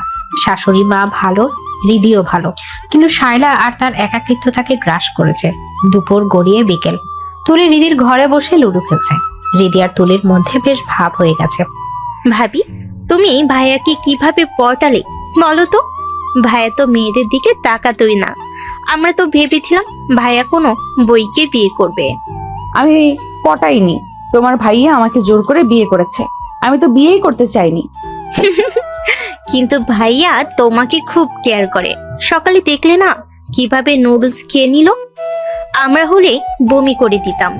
তুলি হৃদির কথায় হাসলো, কিন্তু মনে মনে ভাবলো কেয়ার করে নাকি দয়া দেখায়। এমন সময় তুলির ফোন বেজে উঠলো। স্ক্রিনে পায়েল নামটা ভাসছে। তুলি দ্রুত ফোন রিসিভ করলো। হ্যাঁ পায়েল, তুই কেমন আছিস? আমাকে ভুলে গেলি? আমি ভুলবো কেন? তুই তো এখন ডাক্তার বরের বউ, আমাদের কি আর মনে থাকবে? শোন, একটা ব্রেকিং নিউজ আছে। তনয় তোকে খুঁজছিল। তনয় নামটা শুনে তুলি একটু চুপ হয়ে গেল। তনয় তার ক্লাসমেট তাকে পছন্দ করতো, কিন্তু তুলি পাত্তা দিত না। তবে আরহাম এটা নিয়ে জেলাস হতো। সেটা বিয়ের আগে সে বুঝতে পেরেছিল। তোমায় কেন খুঁজবে? ওকে বলবি আমি এখন ম্যারিড। আর এসব ফালতু কথা বাদ দে। তুই কবে আসবি? তুলি যখন কথা বলছিল সে খেয়াল করেনি দরজায় কেউ দাঁড়িয়ে আছে। শায়লা। সে আড়ি পেতে সব শুনছিল। তনয় নামটা শুনে শায়লার ঠোঁটে এক পৈশাচিক হাসি ফুটে উঠল। বাহ, নতুন বইয়ের তাহলে প্রেম ঘটিত ব্যাপার আছে। তনয়, দাঁড়াও তুলি, এই তনয়কে দিয়েই আমি তোমার আর আরহামের মধ্যে আগুন লাগাবো। শায়লা নিঃশব্দে সেখান থেকে সরে গেল। সন্ধ্যায় আরহাম ফিরল। তাকে বেশ ক্লান্ত দেখাচ্ছে। তুলি দৌড়ে গিয়ে তার হাত থেকে ব্যাগটা নিল। আপনি এত দেরি করলেন কেন? মা আপনার জন্য অপেক্ষা করছিল। ইমার্জেন্সি পেশেন্ট ছিল, অপারেশন থিয়েটারে ছিলাম টানা 4 ঘন্টা। এক গ্লাস পানি দাও তো। তুলি দ্রুত পানি নিয়ে এলো। আরহাম সোফায় বসে পানি খেলো। সে টাইটা ঢিলে করে চোখ বন্ধ করে মাথাটা সোফায় এলিয়ে দিল। তুলি তার পাশে দাঁড়িয়ে ইতস্তত করছে। সে কি আরহামের মাথা টিপে দেবে নাকি চলে যাবে? আপনার কি মাথা ব্যথা করছে? খুব। তুলি সাহস সঞ্চয় করে আরহামের পাশে বসলো। সে তার ছোট হাত দিয়ে আরহামের কপালেও মাথায় হাত বুলিয়ে দিতে লাগলো। আরহাম চোখ খুলল না, কিন্তু তার ঠোঁটের কোণে এক প্রশান্তির হাসি ফুটে উঠল। তুলির হাতের স্পর্শে তার সারাদিনের ক্লান্তি যেন নিমিষেই দূর হয়ে যাচ্ছে। তোমার হাতে জাদু আছে পিচ্ছি, পেইন কিলারের চেয়েও ভালো কাজ করছে। আবার পিচ্ছি? আমি পিচ্ছি না। আচ্ছা বাবা, তুমি পিচ্ছি না, তুমি আমার লিটল ওয়াইফ। শোনো, একটা খবর আছে, ব্যাগ গুছিয়ে নাও। কেন, আমাকে কি বাপের বাড়ি পাঠিয়ে দিচ্ছেন? আমি কি কোনো ভুল করেছি? তুলির গলায় আতঙ্কের সুর। আরহাম চোখ খুলে সোজা হয়ে বসলো। সে তুলির গাল আলতো করে টানলো। বোকা মেয়ে, বাপের বাড়ি না, আমরা কাল কক্সবাজার যাচ্ছি হানিমুনে। সত্যি? কক্সবাজার? সমুদ্র? ইয়ে, আমি সমুদ্রে যাব। আমি ঝিনুক কুড়াবো আর পানিতে লাফালাফি করব। তুলির উচ্ছ্বাস দেখে আরহাম হাসতে লাগলো। মেয়েটা আসলেই বাচ্চা। হানিমুন মানে যে রোমান্স, এখান থেকে সময় কাটানো সেসব বাদ দিয়ে তার মাথায় ঝিনুক আর পানি। হ্যাঁ, সব করবে, কিন্তু এখন গিয়ে প্যাকিং করো। আর শোনো, বেশি খেলনাপাতি নিও না, আমার লাগেজে জায়গা নেই। আমি আমার পাণ্ডু নেব আর বালতি কোদাল নেব বালি দিয়ে ঘর বানানোর জন্য। হে আল্লাহ, আমি হানিমুনে যাচ্ছি নাকি কিডস পিকনিকে? ঠিক আছে, যা খুশি নাও, কিন্তু কাল সকাল 7টায় ফ্লাইট, দেরি করলে তোমাকে রেখেই চলে যাব।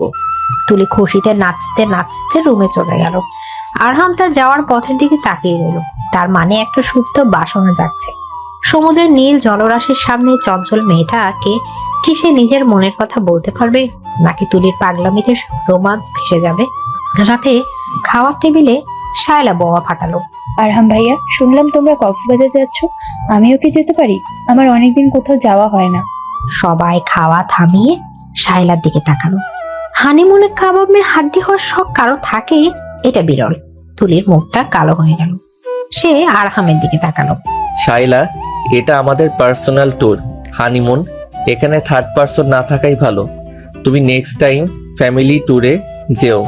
আরহামের সোজা সাপটা জবাবে শায়লার মুখ অপমানে লাল হয়ে গেল। সুলতানা চৌধুরীও ছেলেকে সমর্থন করলেন। হ্যাঁ শাইলা, ওদের নতুন বিয়ে, ওদের একা থাকতে দে, তুই পরে যাস। শায়লা দাঁতের দাঁত চেপে চুপ করে রইল, কিন্তু তার মাথায় নতুন বুদ্ধি খেলছে।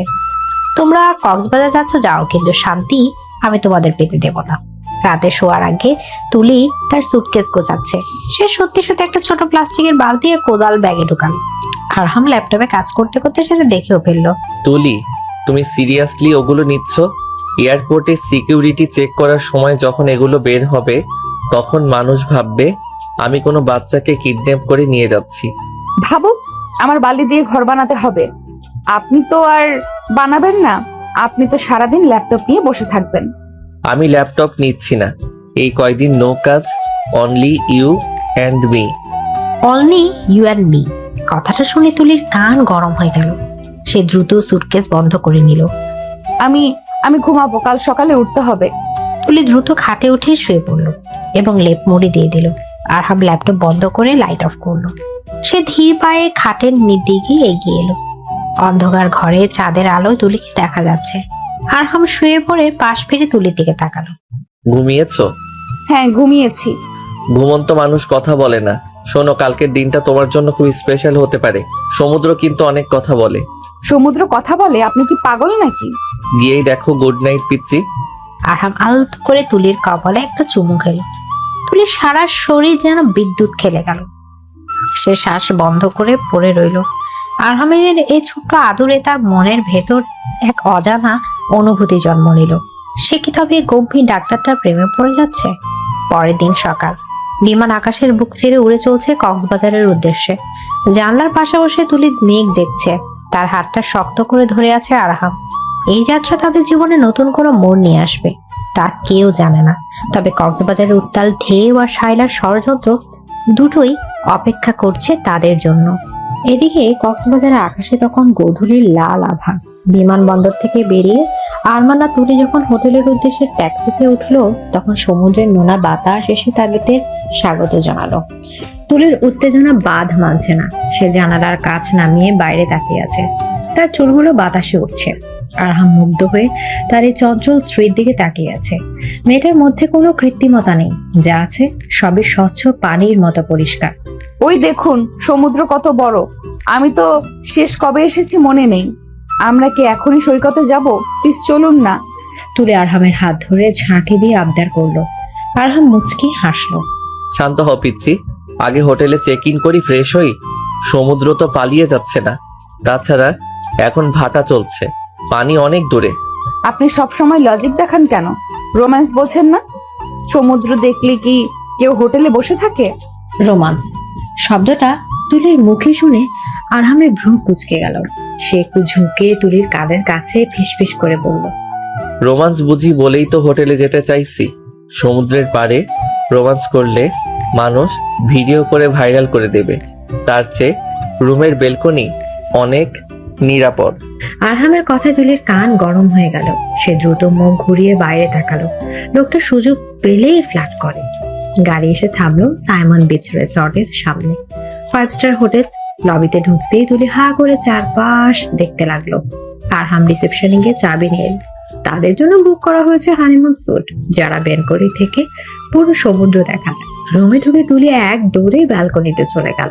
আরহাম লাগেজগুলো রেখে ধীর পায়ে তার পেছনে গেল। কেমন লাগলো রুম? অসাধারণ। এখান থেকে তো মনে হচ্ছে সমুদ্রটা আমাদের রুমের ভেতরেই ঢুকে পড়বে। ও কি সুন্দর বাতাস। তুলি 2 হাত ছড়িয়ে বাতাস অনুভব করছে। আরহাম পেছন থেকে আলতো করে তুলির কোমরে হাত রাখলো। তুলি কেঁপে উঠল, কিন্তু সরল না। সে আরহামের বুকে পিঠ ঠেকিয়ে দাঁড়িয়ে রইল। সমুদ্রের গর্জন আর বাতাসের শোষ শব্দের মাঝে দুজনের হৃদস্পন্দন যেন এক হয়ে যাচ্ছে। তুমি কি জানো তুলি, এই সমুদ্রের চেয়ে গভীর কিছু আছে? কি প্রশান্ত মহাসাগর? আরহাম হাসলো। রোমান্টিক মুহূর্তে তুলির এমন জিওগ্রাফিক্যাল উত্তর মুডটাই নষ্ট করে দিল। আবার অদ্ভুত এক মায়াও তৈরি করলো। আরহাম তুলির কাঁধে থুতনি রাখলো। না, আমার ভালোবাসা, যেটা এই বোকা মেয়েটা বুঝতেই চায় না। তুলি চুপ করে রইল। সে বুঝতে পারছে, কিন্তু স্বীকার করতে তার লজ্জা লাগছে। কিছুক্ষণ ওভাবে দাঁড়িয়ে থাকার পর আরহাম তাকে ছেড়ে দিল। যাও, ফ্রেশ হয়ে নাও, আমরা লাঞ্চ করে বিকেলে বিচে যাব। আর তোমার ওই বালতি কোদাল বের করো, ঘর বানাতে হবে তো। আপনি আমাকে পচাচ্ছেন? আমি সত্যিই ঘর বানাবো। দুপুরে খাওয়া শেষে বিকেলে তারা সমুদ্র সৈকতে নামলো। তুলি একটা নীল রঙের ফ্লোরাল গাউন পরেছে, মাথায় হ্যাট। আরহাম পরছে সাদা নীল লিলেন শার্ট আর 3/4 প্যান্ট, সাথে চোখে সানগ্লাস। দুজনকে দেখে মনে হচ্ছে যেন সিনেমার শুটিং চলছে। তুলি তার প্লাস্টিকের বালতি আর কোদর নিয়ে বালিতে বসে পড়ে। সে খুব মনোযোগ দিয়ে বালি করছে। আরহাম পাশে বসে তার কাণ্ড দেখছে। আশেপাশে অনেক পর্যটক, অনেকেই এই কিউট দম্পতিকে দেখছে। আপনি বসে আছেন কেন? আমাকে সাহায্য করুন, আমি একটা রাজপ্রাসাদ বানাবো। আমি ইঞ্জিনিয়ার না ডাক্তার, রাজপ্রাসাদ বানানো আমার সিলেবাসে ছিল না। বাহানা করবেন না, এই বালতিটা নিন আর পানি নিয়ে আসুন, বালি ভেজাতে হবে। দেশের নামকরা হার্ট স্পেশালিস্ট ডাক্তার আরহাম চৌধুরী, যার এক অ্যাপয়েন্টমেন্ট পাওয়ার জন্য রোগীরা মাসখানেক অপেক্ষা করে। সে এখন নীল রঙের প্লাস্টিকের মগ হাতে সমুদ্র থেকে পানি আনতে যাচ্ছে। এই দৃশ্য দেখে আরহাম নিজে মনে মনে হাসলো।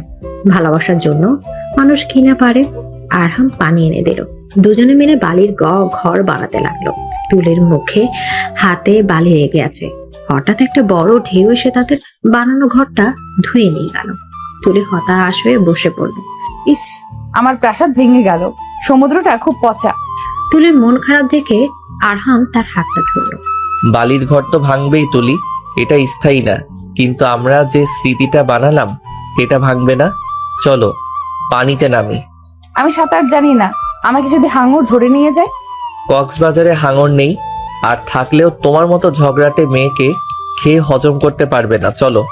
আরহাম তুলির হাত ধরে পানির দিকে নিয়ে গেল। প্রথম ঢেউটা পায়ে লাগতে তুলি শিউরে উঠল। সে শক্ত করে আরহামের হাত আঁকড়ে ধরল।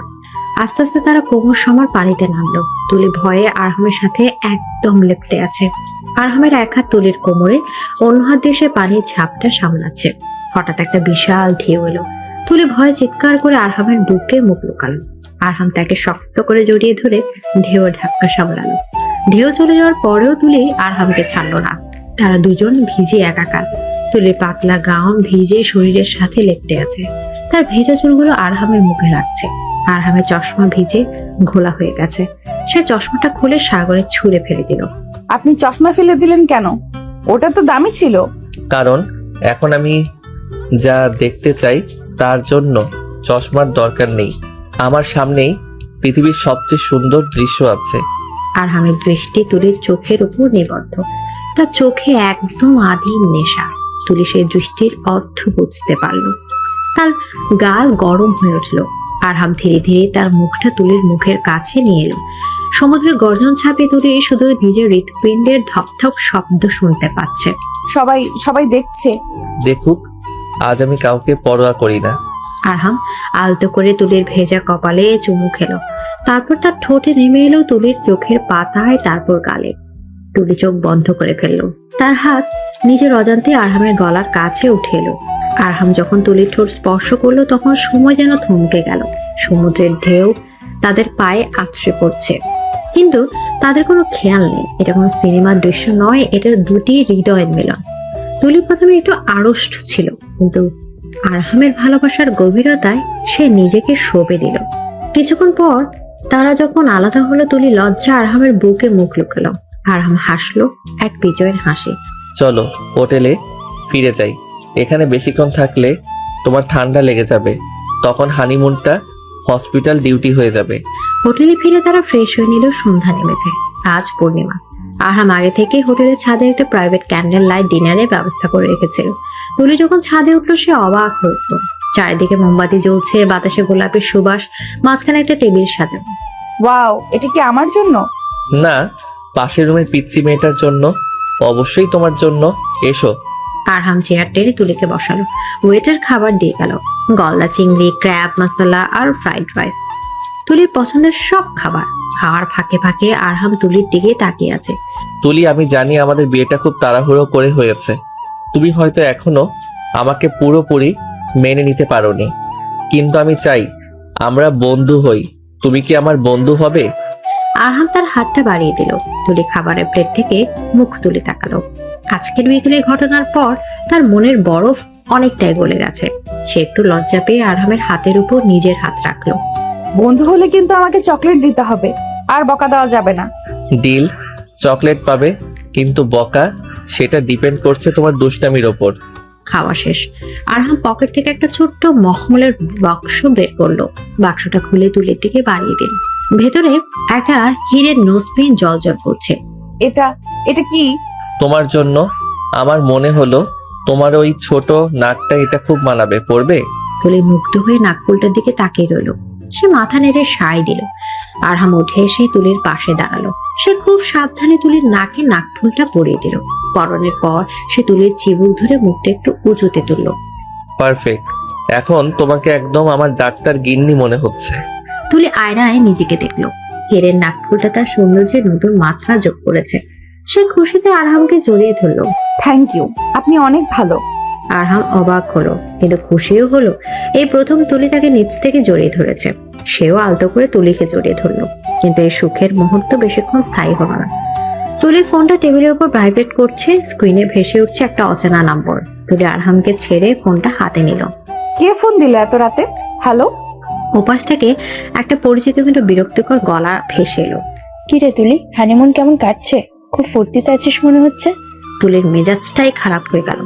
এই মেয়েটা এখানেও শান্তি দেবে না। আপনি আপনি আমার নাম্বার পেলেন কোথায়? আর আপনি কেন ফোন দিয়েছেন? নাম্বার জোগাড় করা আমার জন্য ব্যাপার না, ফোন দিলাম একটা সুখবর দেওয়ার জন্য।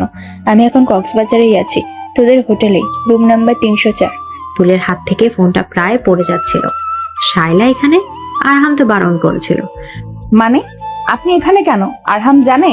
আরহাম জানে না, সারপ্রাইজ দেবো বলে। তাছাড়া তনয়ও আমার সাথে এসেছে, ও তোকে খুব মিস করছিল। আমরা নিচে লবিতে অপেক্ষা করছি, নিচে আয়, আড্ডা দেওয়া যাবে। তনয় নামটা শুনে তুলির বুক কেঁপে উঠলো।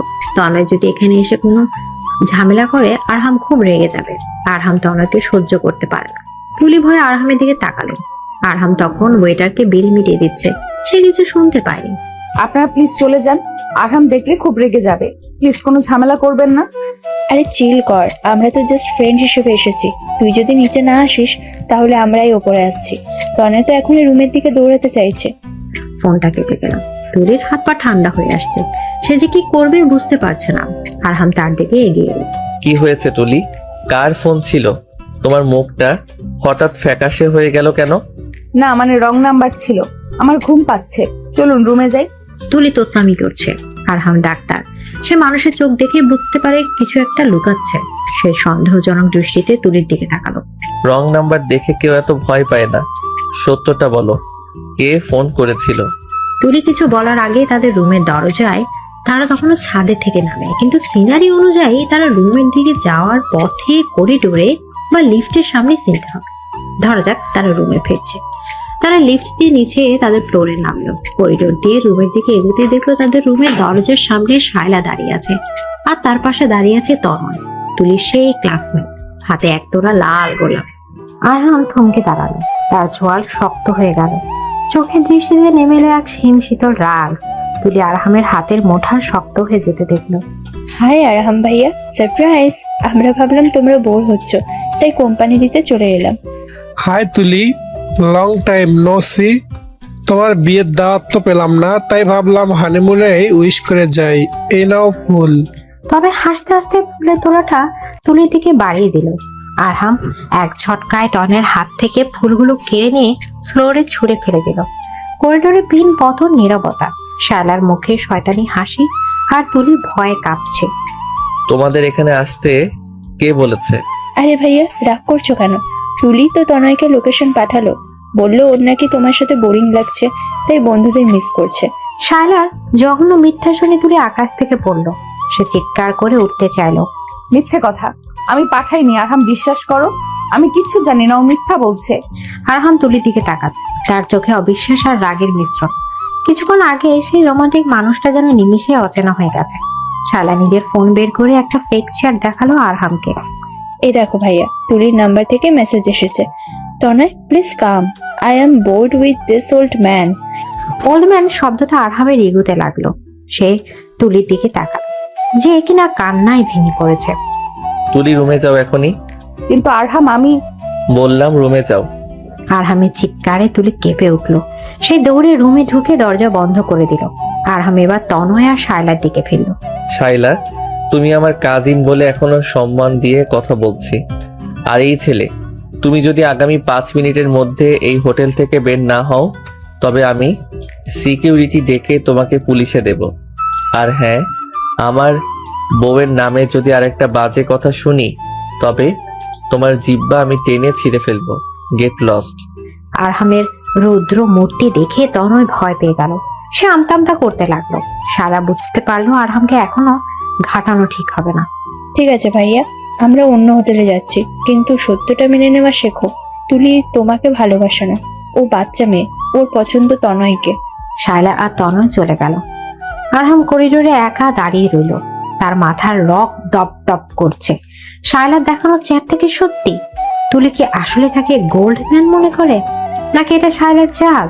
কিন্তু তুলি তো ফোনে কথা বলছিল আর ভয় পাচ্ছিল। তার মানে সে জানতো ওরা আসছে। সন্দেহের বিষ আরমানের মনে ঢুকে গেছে।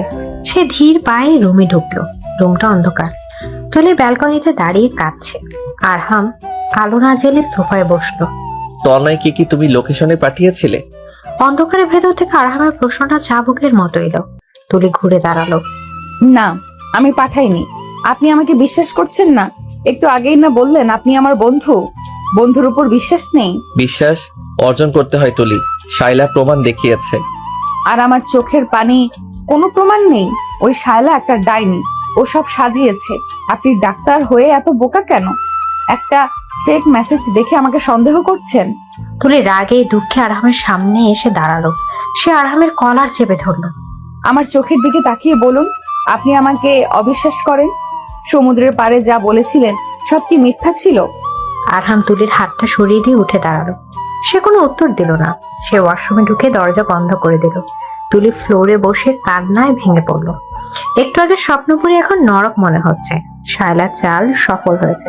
তাদের হানিমুনের প্রথম রাতটাই বিষাদময় হয়ে গেল। ওয়াশরুমের ভেতরে আরহাম আয়নার সামনে দাঁড়িয়ে নিজের প্রতিবিম্বের দিকে তাকিয়ে আছে। সে জানে শায়লা কুটিল, কিন্তু তনয়ের প্রতি তার জেলাসি তাকে অন্ধ করে দিচ্ছে। সে পানির ঝাপটা দিল মুখে। তাকে শান্ত হতে হবে। তুলি যদি নির্দোষ হয়, তবে আরহাম তাকে অনেক বড় কষ্ট দিয়েছে। আর যদি দোষী হয়, বাইরে আকাশ ভেঙে বৃষ্টি নামলো। সমুদ্রের গর্জন আরো বেড়ে গেল। এই ঝড়ের রাতে দুটি মানুষ একই ঘরে থেকেও যোজন যোজন দূরে সরে গেল।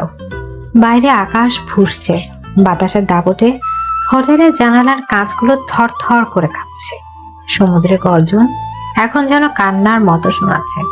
লাক্সারি স্যুটের ভেতরে এখন শুধুই নীরবতা, যা বাইরে ঝড়ের চেয়েও বেশি ভয়ানক। আরহাম ওয়াশরুম থেকে বেরিয়ে এলো। তার চোখে মুখে ক্লান্তির ছাপ, কিন্তু রাগের রেশ এখনো কাটেনি। সে দেখলো তুলি বিছানায় শুয়ে। সে ফ্লোরে কার্পেটের উপর গুটি গুটি মেরে শুয়ে আছে। তার গায়ের ভেজা গাউনটা এখনো পাল্টানো হয়নি। বাহ, নাটক করার আর জায়গা পেলে না? ফ্লোরে শুয়ে আছো কেন? ঠান্ডা লেগে নিউমোনিয়া হলে কিন্তু আমি দেখবো না। ওঠো বলছি। আরহামের গলায় রুক্ষতা। সে ভেবেছিল তুলি হয়তো রাগের ভান করে শুয়ে আছে, কিন্তু তুলির কোনো নড়াচড়া নেই। আরহামের কপালে বিরক্তির ভাঁজ পড়লো। সে এগিয়ে গিয়ে তুলির পায়ে আলতো করে ধাক্কা দিল। এই মেয়ে, কানে কথা যায় না, ওঠো। তবুও কোনো সাড়া নেই। এবার আরহামের মনের ভেতরে একটা খটকা লাগলো। ডাক্তার হিসেবে তার সিক্স সেন্স কিছু একটা জানান দিচ্ছে। সে দ্রুত নিচে ঝুঁকে তুলির কাঁধ ধরলো। ধরতেই সে আটকে উঠল। তুলির শরীর আগুনের মতো পড়ছে। জ্বরে গা একদম খই ফোটার মতো গরম। আরহামের ভেতরে স্বামীর সত্তাটা নিমেষেই মিলিয়ে গেল। জেগে উঠল একজন দায়িত্ববান ডাক্তার। ইয়া আল্লাহ, এত জ্বর তুলি? তুলি, আমার কথা শুনতে পাচ্ছ? আরহাম দ্রুত তুলিকে পাঁচকোলা করে বিছানায় শুয়ে দিল। তুলি বিড়বিড় করে কিছু একটা বলছে, কিন্তু বোঝা যাচ্ছে না। সে শীতে থর থর করে কাঁপছে। আরহাম বুঝতে পারলো বিকেলের ভেজা কাপড়ে থাকা আর এতক্ষণ এসির মধ্যে ফ্লোরে শুয়ে থাকায় ঠান্ডা জাঁকিয়ে বসেছে, তার উপর মানসিক ধকল। আরহাম দ্রুত এসি বন্ধ করে দিল। সে ওয়ার্ডরোব থেকে একটা কম্বল বের করে তুলির গায়ে জড়িয়ে দিল, কিন্তু তাতেও কাপড়ে থামছে না। আমাকে ওর ভেজা কাপড় পাল্টাতে হবে, না হলে জ্বর নামবে না। আরহামের হাত কাঁপছে। সে অনেক জটিল অপারেশন করেছে, কিন্তু আজ নিজের স্ত্রীর পোশাক পাল্টাতে গিয়েও তার হাত কেন কাঁপছে? সে নিজেকে শান্ত করলো। খুব সাবধানে সম্মানের সাথে সে তুলির ভেজা গাউনটা পাল্টে নিজের একটা শুকনো টি শার্ট আর ট্রাউজার পরিয়ে দিল। তারপর দ্রুত ফোন করে রিসেপশনে গরম পানি আর কিছু ওষুধের কথা বলল। তুলি জ্বরের ঘোরে প্রলাপ বকছে। আমি পাঠাইনি, বিশ্বাস করো, আমি পচা মেয়ে না। পান্ডু, ও পান্ডু, ডাক্তারকে বলো না আমাকে বকা না দিতে। তুলির এই অসংলগ্ন কথাগুলো আরহামের বুকে তীরের মতো বিঁধল। জ্বরের ঘোরেও মেয়েটা নিজের নির্দোষ হওয়ার প্রমাণ দিচ্ছে। আরহামের বিবেকে দংশন শুরু হলো। সে কি খুব বেশি কঠোর হয়ে গিয়েছিল? শায়লার দেখানো একটা চেয়ার দেখে সে তুলিকে বিচার করে ফেললো। ওষুধ আর গরম পানি চলে এসেছে। আরহাম তোয়ালে ভিজিয়ে তুলির কপালে জলপট্টি দিতে লাগলো। তার এক হাত তুলির হাতের মুঠোয়। তুলি অবচেতন মনে আরহামের হাতটা শক্ত করে ধরে রেখেছে, যেন এটাই তার একমাত্র বাঁচার অবলম্বন। সরি তুলি, আমি বুঝতে পারিনি তোমার শরীর এত খারাপ করবে। প্লিজ জ্বরটা কমে যাক, আমি আর বকা দেব না। আরহাম সারা রাত চোখের পাতা এক করলো না। সে অনবরত জলপট্টি দিল, টেম্পারেচার মাপল। রাত 3টার দিকে জ্বর একটু কমলে আরহাম স্বস্তির নিঃশ্বাস পেল। সে ক্লান্ত হয়ে বিছানার পাশে ফ্লোরে বসে বিছানায় মাথা রেখে একটু জড়িয়ে নিতে চাইল। সকাল, ঝড়ের তাণ্ডব কমে গেছে, কিন্তু আকাশ এখনো মেঘলা। তুলির চোখ মিলল। তার মাথাটা খুব ভারী লাগছে, শরীর দুর্বল।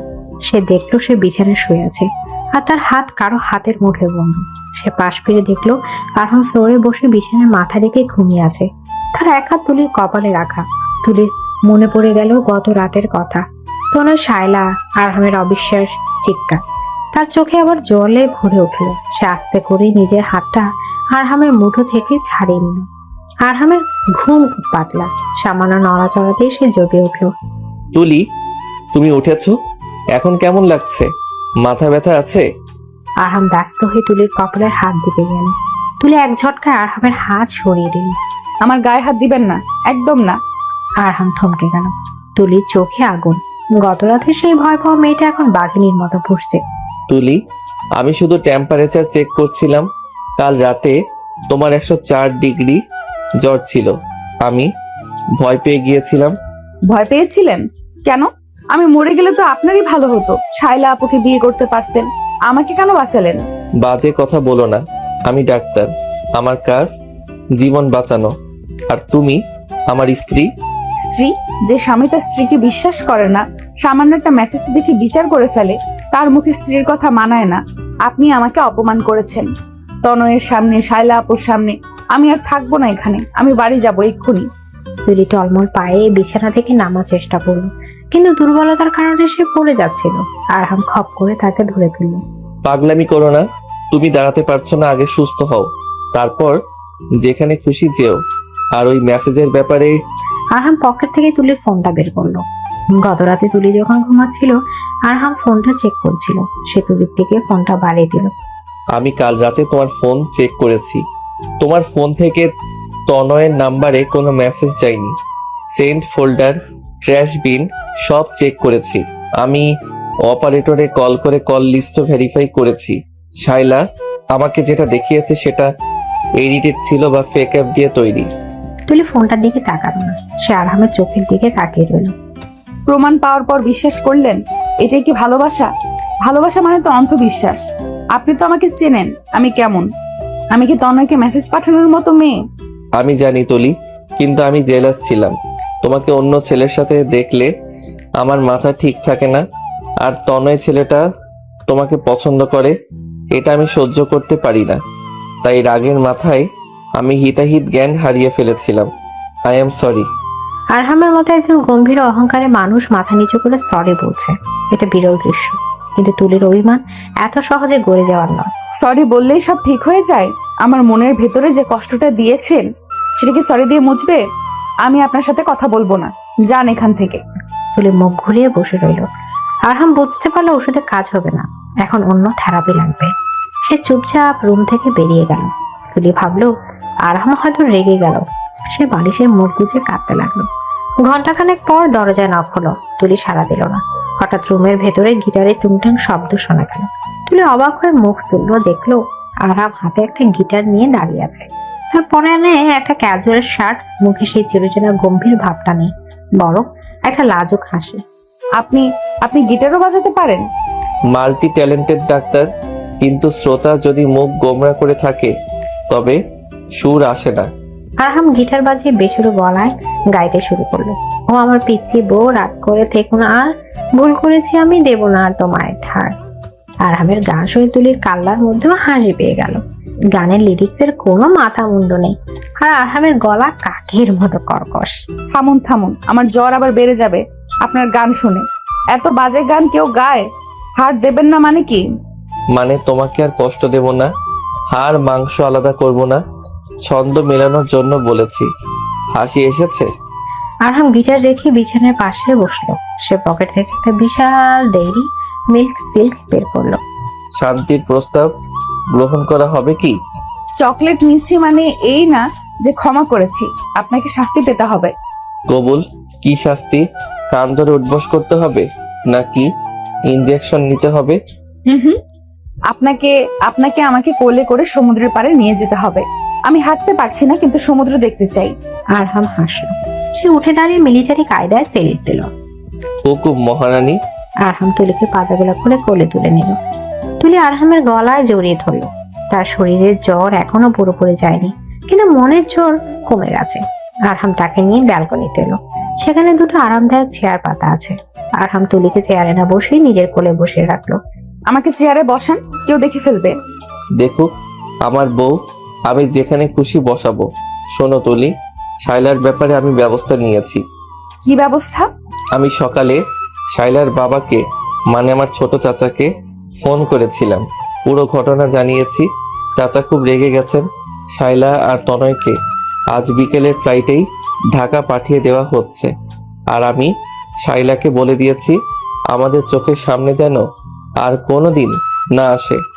তুলি স্বস্তির নিঃশ্বাস ফেলল। আপদ বিদায় হয়েছে। সে আরহামের বুকে মাথা রাখলো। আপনি খুব পচা, আমাকে কাল কত বকলেন। জানি, আর তুমি খুব ভালো, এত পচা বরের সেবা যত্ন নিচ্ছ। আচ্ছা তুলি, কাল যে তনয়কে ফুল দিতে দেখলে তখন তোমার কেমন লেগেছিল? আমার মনে হয়েছিল ওর মাথায় ফুলদানিটা ভেঙে ফেলি।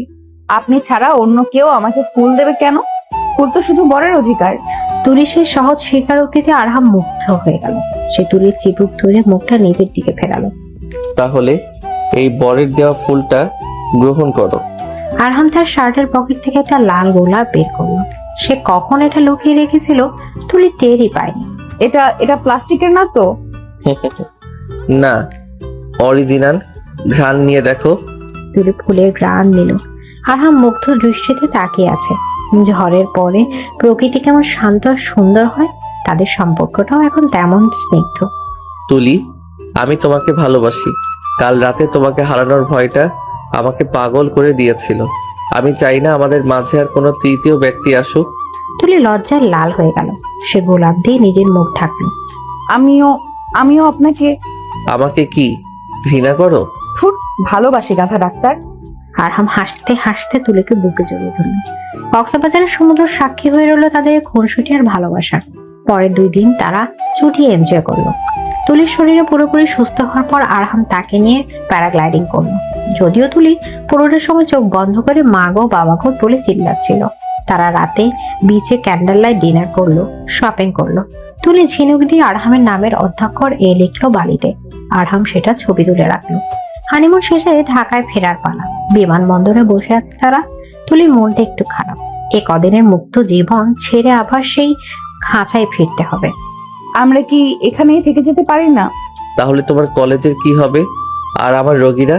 থুর, রোগীরা অন্য ডাক্তারের কাছে যাক। তা হয় না পিচ্ছি, দায়িত্ব সবার আগে। তবে কথা দিচ্ছি প্রতি বছর আমরা ঘুরতে আসব। বিমানে ওঠার পর তুলি জানলার সিট নিল। আরহাম তার পাশে বসলো।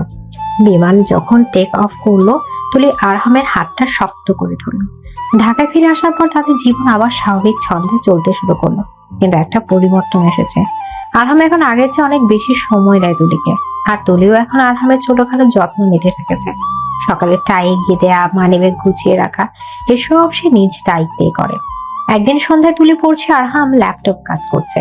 হঠাৎ আরহামের ফোন বেজে উঠল, আননোন নাম্বার। আরহাম রিসিভ করে লাউড স্পিকারে দিল। Hello doctor Arham. Hello doctor Arham, আমি সিটি হসপিটাল থেকে বলছি। আপনার এক patient Mrs Rabia Begum heart attack করেছেন, কন্ডিশন ক্রিটিক্যাল। রাবেয়া বেগম নামটা শুনে তুলির হাত থেকে কলম পড়ে গেল। এটা তার মায়ের নাম। মা, আমার মা। তুলি চিৎকার করে কেঁদে উঠল। আরহাম দ্রুত ফোনটা কানে নিল। আমি এখনই আসছি, ওনাকে আইসিইউতে শিফট করুন, কুইক। আরহাম ফোন রেখে তুলির কাঁধ ধরল। তুলি শক্ত হও, কান্না করলে চলবে না, আমাকে এখনই যেতে হবে, তুমিও চলো। তুলি কাঁপছে, তার মায়ের কিছু হলে সে বাঁচবে না। আরহাম তাকে ধরে গাড়িতে তুললো। ড্রাইভিং সিটে বসে আরহাম অ্যাক্সিলারেটরে চাপ দিল। গাড়ি ঝড়ের গতিতে ছুটলো হাসপাতালের দিকে। হাসপাতালে পৌঁছে দেখা গেল মিজান সাহেব আর সাদমান ভাই বাইরে করিডোরে বসে কাঁদছে। আরহামকে দেখে তারা ছুটে এলো। বাবা আরহাম, আমার স্ত্রীকে বাঁচাও, ডাক্তাররা বলেছে অবস্থা ভালো না। বাবা আপনি শান্ত হন, আমি আছি তো, আমি নিজে অপারেশন করব, আল্লাহ ভরসা। আরহাম দ্রুত ওটি ড্রেস পরার জন্য চলে গেল। যাওয়ার আগে সে তুলির কাছে এলো। তুলি পাথরের মতো দাঁড়িয়ে আছে। তুলি আমার দিকে তাকাও, আমি কথা দিচ্ছি, আমি আমার শেষ চেষ্টাটুকু করব, মায়ের কিছু হবে না, আমার উপর বিশ্বাস আছে তো? আছে, আপনি তো জাদুকর, আমার মাকে ফিরিয়ে দিন। আরহাম অপারেশন থিয়েটারে ঢুকলো। বাইরে জ্বলে উঠলো লাল বাতি। শুরু হলো জীবন মৃত্যুর লড়াই। তুলি দরজার দিকে বাড়িয়ে তাকে বিড়বিড় করে দোয়া পড়তে লাগলো। তার ডাক্তার বরের হাতেই এখন তার মায়ের জীবন। ঘন্টা পর ঘন্টা কেটে যাচ্ছে, লাল বাতি আর নিচ্ছে না। সাদমান ভাই পায়চারি করছে, বন্যা ভাবি কাঁদছে। তুলি এক দৃষ্টিতে ওটির দরজার দিকে তাকিয়ে আছে। হঠাৎ দরজা খুললো। আরহাম বেরিয়ে এলো, তার মাস্ক খোলা, কপালে বিন্দু বিন্দু ঘাম। এভাবেই ছুটে গেল তার দিক। কি খবর বাবা, আমার স্ত্রী কেমন আছে? আরহাম কোনো কথা বলছে না। তার মুখটা ভাবলে সে তুলির বুকটা ধক করে উঠলো। তবে কি? আরহাম কথা বলছেন না কেন? মা মা ঠিক আছে তো? আরহাম ধীর পায়ে তুলির সামনে এসে দাঁড়ালো। তার এই নীরবতা কি ঝড়ের পূর্বাভাস নাকি স্বস্তির বার্তা? হাসপাতালের করিডোরে পিনপতন নীরবতা, ঘড়ির টিকটক শব্দ যেন হাতুড়ির মতো কান বাজছে। আরহাম অপারেশন থিয়েটার থেকে বেরিয়ে এসে মাস্কটা হাতে নিয়ে দাঁড়িয়ে আছে। তার ফর্সা মুখটা ঘামে ভিজে আছে, চোখের নিচে ক্লান্তির ছায়া। তুলি, মিজান সাহেব, সাদমান এবং বাকিরা শ্বাসরুদ্ধ হয়ে তার মুখের দিকে তাকিয়ে আছে। আরামের এই দীর্ঘ নীরবতা তুলির হৃদস্পন্দন থামিয়ে দিচ্ছে। সে আর সহ্য করতে না পেরে আরহামের কাছে ছুটে গেল। আপনি চুপ করে আছেন কেন? মা মা কথা বলছেন না কেন? আমাকে বলুন, মা ঠিক আছে? প্লিজ বলুন না। তুলি আরহামের অ্যাপ্রন খামচে ধরে ঝাঁকে দিতে লাগলো। তার কান্না জড়িত কণ্ঠ করিডোরে প্রতিধ্বনিত হচ্ছে। আরহাম এবার ধীরে ধীরে চোখ তুলে তাকালো। তার ঠোঁটের কোণে এক চিলতে ক্লান্ত কিন্তু স্বস্তির হাসি ফুটে উঠলো। সে হাত বাড়িয়ে তুলির মাথার উপর রাখলো। শান্ত হও পিচ্ছি, মা একদম ঠিক আছেন, অপারেশন সাকসেসফুল, আর কোনো ভয় নেই। অপারেশন সাকসেসফুল, এই দুটো শব্দ শোনার পর মিজান সাহেব ফ্লোরে বসে পড়লেন। তিনি দুই হাত তুলে সৃষ্টিকর্তার শুকরিয়া আদায় করলেন। সাদমান আর বন্যা একে অপরকে জড়িয়ে ধরে কাঁদলো। আর তুলি, সে বিশ্বাসই করতে পারছে না। সে এক মুহূর্তের জন্য আরহামের দিকে তাকিয়ে রইল। এই লোকটা যাকে সে হিটলার ভাবতো, যাকে সে ভয় পেত, আছে এই লোকটা তার মায়ের জীবন ফিরিয়ে দিয়েছে। কৃতজ্ঞতায়, ভালোবাসা এবং আবেগের তোরে তুলি লোকলজ্জার সব বাঁধ ভেঙে দিল। সে সবার সামনে আরহামকে শক্ত করে জড়িয়ে ধরে তার বুকে মুখ লুকালো। Thank you so much. আপনি জাদুকর, আপনি পৃথিবীর সেরা ডাক্তার, আমি আপনাকে অনেক ভালোবাসি। হাসপাতালে করিডোরে ডাক্তার, নার্স এবং আত্মীয় স্বজন সবাই দেখছে। আরহাম প্রথমে একটু অপ্রস্তুত হয়ে পড়লো, কারণ সে পাবলিক প্লেসে আবেগ দেখাতে পছন্দ করে না। কিন্তু তুলির কান্নার কাছে তার সব গাম্ভীর্য হার মানল। সেও আলতো করে তুলিকে জড়িয়ে ধরল। তার মনে হলো এত ঘন্টার পরিশ্রম সার্থক। এই পিচ্ছি মেয়েটার মুখের হাসি তার কাছে সবচেয়ে বড় পুরস্কার। হয়েছে হয়েছে, এবার ছাড়ো, মানুষ দেখছে তো, আমার ডাক্তারগিরির ইজ্জত থাকবে না। দেখুক, আমি ছাড়বো না, আপনি আমার সুপার হিরো। রাবেয়া বেগমকে কেবিনে শিফট করা হলো। জ্ঞান ফেরার পর তিনি যখন চোখ মেললেন তখন দেখলেন তার একপাশে তুলি, অন্য পাশে আরহাম বসে আছে। আরহাম রাবেয়া বেগমের পাস চেক করছে। বাবা আরহাম, তুমি আমাকে বাঁচিয়েছো। আমি তো শুধু উসিলামা, আল্লাহ বাঁচিয়েছেন। আপনি এখন একদম চুপচাপ রেস্ট নেবেন, কোনো টেনশন করবেন না। আপনার এই পিচ্চি মেয়েটা আপনাকে অনেক জ্বালিয়েছে, এবার ওকে সামলানোর দায়িত্ব আপনার। রাবেয়া বেগম দুর্বল শরীরে হাসলেন। তুলি মায়ের হাত ধরে বসে আছে, তার চোখে এখন আর ভয় নেই, আছে প্রশান্তি। পরবর্তী 1 সপ্তাহ তুলি হাসপাতালের কেবিনেটেই কাটালো। সে মায়ের সেবা করছে, কিন্তু তার চোখের আড়াল হতে দিচ্ছে না আরহামকে। আরহাম ডিউটির ফাঁকে ফাঁকে এসে শাশুড়িকে দেখে যাচ্ছে। তুলি এখন আরহামের টিফিন ক্যারিয়ার গুছিয়ে দিয়ে সময় মতো ওষুধ খাইয়ে দেয়। হাসপাতালের সবাই জেনে গেছে এই কড়া মেজাজে ডাক্তার স্যারের বউ আসলে খুব সুইট একটা মেয়ে। 1 সপ্তাহ পর রাবেয়া বেগম বাড়ি ফিরলেন। চৌধুরী ভিলে এবং তুলিদের বাড়ি, দুই পরিবার এখনো খুশির বন্যা। তুলি আর আরহামের সম্পর্কটা এখন অনেক গম্ভীর। তাদের মধ্যে খুনসুটি এখনো আছে, কিন্তু সেটা অনেক ভালোবাসার বহিঃপ্রকাশ। দেখতে দেখতে 6 মাস কেটে গেল। তুলির ইন্টারমিডিয়েট পরীক্ষা শেষ। সে এখন অখণ্ড অবসরে সারাদিন বাসায় থাকে, টিভি দেখে আর নতুন নতুন রেসিপি ট্রাই করে, যেগুলো সাধারণত খাওয়ার অযোগ্য হয়। আরহামের ব্যস্ততা বেড়েছে, কিন্তু সে চেষ্টা করছে সন্ধ্যার পর সময় দিতে। আজ শুক্রবার, ছুটির দিনে বাইরে ঝুম বৃষ্টি হচ্ছে। তুলি ড্রয়িং রুমের সোফায় বসে আচার খাচ্ছে। 1 বোতল জলপাইয়ের আচার তার কোলের উপর। সে টিভির রিমোট ঘোরাচ্ছে, টকটক আচার মুখে পড়ছে। আরহাম ল্যাপটপ নিয়ে পাশে বসে কাজ করছে। আচারের গন্ধে তার মনোযোগ নষ্ট হচ্ছে।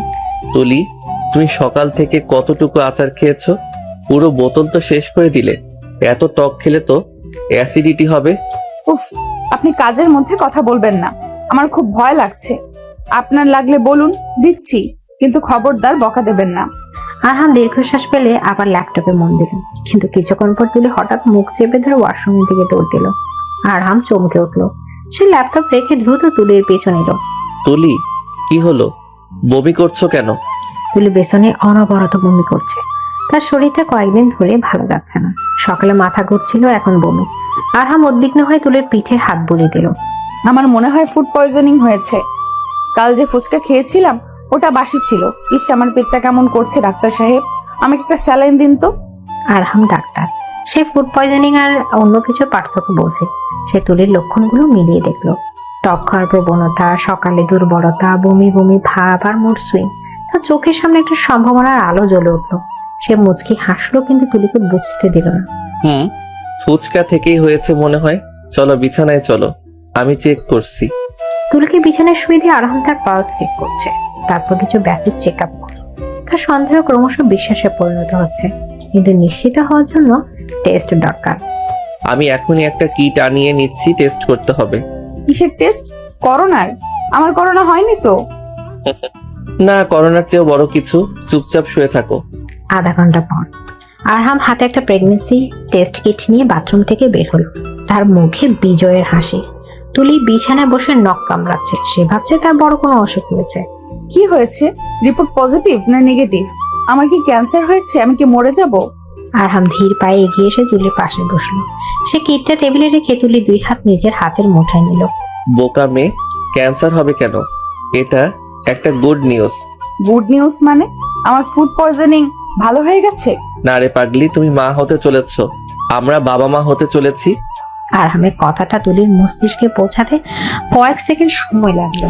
সে ফেল করে তাকে আরহামের দিকে তাকিয়ে রইল। মা হতে চলেছে মানে? তার পেটে বাচ্চা? তুলি নিজের পেটের দিকে তাকালো। কি বললেন? মা? কিন্তু আমি তো নিজেই বাচ্চা। আমি মা হব কিভাবে? আর আমি তো এখন অনার্সে ভর্তি হব। আমার ফিগার নষ্ট হয়ে যাবে, আমি মোটা হয়ে যাব। ও মা গো! তুলি এই অদ্ভুত প্রতিক্রিয়ায় আরহাম না হেসে পারলো না। যেখানে মেয়েরা এই খবর শুনে আবেগে কাঁদে, সেখানে তুলি তার ফিগার আর পড়াশোনা নিয়ে চিন্তিত। শান্ত হও, ফিগার নষ্ট হবে না, আর পড়াশোনাও চলবে। আমি আছি তো। কিন্তু তুমি খুশি হওনি? আমাদের একটা ছোট বাবু হবে যাকে আমরা আদর করব। খুশি হব না কেন? কিন্তু ভয় লাগছে। বাচ্চা পালন করা তো অনেক কঠিন। ও যদি আমার পান্ডা নিয়ে কারাকারি করে? আরহাম হো হো করে হেসে উঠলো। সে তুলিকে বুকে জড়িয়ে ধরলো। চিন্তা করো না, পান্ডা নিয়ে কারাকারি করলে আমি নতুন পান্ডা কিনে দেব। তুমি শুধু নিজের যত্ন নেবে। আজ থেকে নো ঝগড়া, নো মারামারি, শুধু রেস্ট। খবরটা বাতাসের বেগে ছড়িয়ে পড়ল। সুলতানা চৌধুরী খুশিতে মিষ্টি বিতরণ শুরু করলেন। আসাদ চৌধুরী আনন্দে ছেলের পিঠ চাপড়ে দিলেন। তুলির বাবা মাও ছুটে এলেন। পুরো বাড়িতে উৎসবের আমেজ। রিদি তো খুশিতে লাফাচ্ছে। সে এখনই ফুপি হওয়ার প্ল্যানিং শুরু করে দিয়েছে। ভাবি, আমার কিন্তু মেয়ে চাই। আমি তাকে পুতুলের মতো সাজাবো। না, ছেলে হবে। ছেলে হলে আমি তাকে ক্রিকেট খেলা শেখাবো। তোমার ভাইয়ার মতো বোরিং ডাক্তার বানাবো না। ও হ্যালো, ডাক্তাররা বোরিং হয় না। আর আমার ছেলে বা মেয়ে যেই হোক, সে কার্ডিওলজিস্ট হবে, এটা ফাইনাল। এভাবে ঝগড়া আর ভালোবাসার মধ্য দিয়ে সময় কাটতে লাগলো। তুলির প্রেগনেন্সির সময়টা আরহামের জন্য ছিল একটা বড় পরীক্ষা। তুলির মুড সুইং সামলানো কোনো সাধারণ মানুষের কাজ নয়। রাত 3টায় আইসক্রিম খাওয়ার বায়না, হঠাৎ করে কান্নাকাটি, আবার পরক্ষণে খিলখিল করে হাসি। আরহাম সবকিছু ধৈর্য ধরে সামলেছে। সে হাসপাতাল থেকে তাড়াতাড়ি ফিরে আসতো, তুলিকে নিজ হাতে খাইয়ে দিত, রাতে গল্প শোনাতো। 9 মাস পর চৌধুরী বিলার সবাই হসপিটালে। অপারেশনের থিয়েটারের বাইরে আরহাম পায়চারি করছে। আছে ডাক্তার হিসেবে নয়, একজন স্বামী এবং হবু বাবা হিসেবে টেনশনে আছে। ডাক্তার নিহাল তাকে অভয় দিয়েছে। আরে দোস্ত, টেনশন করিস না, ভাবি ঠিক আছে। তুই তো নিজেই কত ডেলিভারি কেস হ্যান্ডেল করেছিস। নিজের বউয়ের বেলা ডাক্তার থাকা যায় না রে, বুক কাঁপছে। এমন সময় নার্স বেরিয়ে এসে সুখবর দিল। কংগ্রেচুলেশন স্যার, আপনার মেয়ে হয়েছে। মা ও মেয়ে দুজনেই সুস্থ। মেয়ে হয়েছে শুনে আরহামের চোখ ভিজে উঠল। সে দৌড়ে কেবিনে গেল। তুলি বেডে শুয়ে আছে, ক্লান্ত কিন্তু মুখে হাসি। আর তার পাশে ছোট দোলনায় শুয়ে আছে এক টুকরো চাঁদের কণা। গোলাপি তোয়ালেতে ঘোরানো বাচ্চাটা হাত পা নাড়ছে। আরহাম ধীর পায়ে এগিয়ে গেল। সে কাঁপা কাঁপা হাতে মেয়েকে কোলে তুলে নিল। বাচ্চাটা দেখতে একদম তুলির মতো। সে ছোট নাক, ফর্সা গাল আর মাথায় একরাশ কালো চুল। আরহাম মেয়েকে বুকে জড়িয়ে ধরে কপালে চুমু খেলো। ওয়েলকাম আমার ছোট মা। দেখেছেন, আমি বলেছিলাম না ছেলে হবে, উল্টো হলো। ও তো একদম আপনার মতো রাগী হয়েছে। দেখুন, ভ্রু কুচকে আছে। একদম না, ও আমার মতো শান্ত হবে, তোমার মতো ঝগড়াতে হবে না। নাম কি রাখবে ভেবেছো? আমি ভেবে রেখেছি, ওর নাম হবে টুনটুনি, কারণ ও সারাদিন টুনটুন করে ঘুরবে। টুনটুনি তো ডাক নাম, ভালো নাম হবে আরুষি, আরুষি চৌধুরী। সুন্দর, কিন্তু আমি টুনটুনিই ডাকবো। আরহাম এক হাতে মেয়েকে আর অন্য হাতে তুলির হাত ধরল। তার মনে হলো তার পৃথিবী এখন পরিপূর্ণ। 5 বছর পর চৌধুরী বিলার বাগান বাড়িতে আর জন্মদিন পালন করা হচ্ছে। আরশির 5 বছর পূর্ণ হলো। পুরো বাড়ি বেলুন আর ফুল দিয়ে সাজানো। আরশি একটা গোলাপি রঙের ফ্রক পরে প্রজাপতির মতো ঘুরে বেড়াচ্ছে। সে দেখতে অবিকল তুলির কার্বন কপি। সেই চঞ্চলতা আর সেই কথা বলার ধরন। বাবা বাবা, দেখো মা আমাকে বকা দিয়েছে। আরশি দৌড়ে এসে আরহামের কোলে উঠল। আরহাম এখন আগের চেয়ে একটু মোটিয়ে গেছে, কিন্তু তার গাম্ভীর্য কমে গিয়ে এখন সে পুরো দস্তর ফ্যামিলি ম্যান। সে মেয়েকে কোলে নিয়ে চুমু খেলো। কেমন, কে বকা দিয়েছে আমার মাকে? আজ মায়ের খবর আছে। খবর তো আপনার কাছে ডাক্তার সাহেব। আপনি মেয়েকে প্রশ্রয় দিয়ে মাথায় তুলেছেন। ও আজ স্কুলের টিফিনে সব চকলেট খেয়ে ফেলেছে, ভাত খায়নি। তুলি এই এখন 23 বছরের তরুণী, শাড়ি পরেছে, খোপায় ফুল। তাকে এখন আর সে পিচ্ছি মনে হয় না, বরং এক অপরূপা নারী। কিন্তু আরহামের কাছে সে এখনো সেই পিচ্ছি আছে। মা পচা, মা আমাকে চকলেট খেতে দেয় না। বাবা, তুমি মাকে একটা ইনজেকশন দিয়ে দাও তো। মেয়ের কথা শুনে আরহাম আর তুলি দুজনেই হেসে ফেলল। আরহাম মেয়েকে নামিয়ে দিয়ে তুলির কাছে এগিয়ে এলো। সে তুলির কোমরে হাত দিয়ে তাকে কাছে টেনে নিল। ইনজেকশন দেওয়া লাগবে না মা, তোমার মাকে শান্ত করার জন্য ওষুধ আমার জানা আছে। কি করছেন? সবাই দেখছে তো, ছাড়ুন। দেখুক, 5 বছর আগেও সবাই দেখেছিল, এখনো দেখুক। আমি আমার পিচ্চি বউকে ভালোবাসি, এটা কি কোনো অপরাধ? আমি এখন আর পিচ্ছি না, আমি এক বাচ্চার মা। তুমি 80 বছর বয়সেও আমার কাছে পিচ্চিই থাকবে, সেই জেদি ঝগড়াটে কিন্তু অসম্ভব মায়াবী পিচ্চি। আরহাম পকেট থেকে একটা ক্যাডবেরি সিল্ক বের করে তুলির হাতে দিল। Happy birthday to our daughter, আর থ্যাংক ইউ আমাকে এত সুন্দর একটা লাইফ গিফট করার জন্য। থ্যাংক ইউ তো আপনার প্রাপ্য। আমার মতো পাগলকে সহ্য করার জন্য আপনাকে নোবেল দেওয়া উচিত। ঠিক তখন আরশি দৌড়ে এসে তাদের দুজনের মাঝখানে ঢুকলো। আমি চকলেটও খাবো, আমাকে দাও। আরহাম আর তুলি দুজনেই তাদের ছোট্ট পৃথিবীটাকে জড়িয়ে ধরলো। গোধূলির আলোয় তাদের ছায়া দীর্ঘ হয়ে ঘাসের উপর পড়েছে। তাদের এই ভালোবাসার গল্প হয়তো এখানে শেষ নয়, এটা চলতেই থাকবে। ঝগড়া হবে, অভিমান হবে, আবার ভালোবাসা হবে, কারণ ভালোবাসার শেষ নেই। প্রিয় দর্শক বৃন্দ, ভিডিওটি দেখার জন্য অনেক অনেক ধন্যবাদ। আমাদের এই ভিডিওটিতে একটি লাইক দিলে আর আমাদের এই ছোট্ট চ্যানেলটিকে সাবস্ক্রাইব করে আমাদেরকে সাপোর্ট করলে আমরা নতুন নতুন ভিডিও আপলোড করার অনুপ্রেরণা পাবো। আমাদের চ্যানেলটি সাবস্ক্রাইব করে আমাদের সাথে জুড়ে থাকুন এবং এইরকমই ভিডিও দেখতে থাকুন। ধন্যবাদ।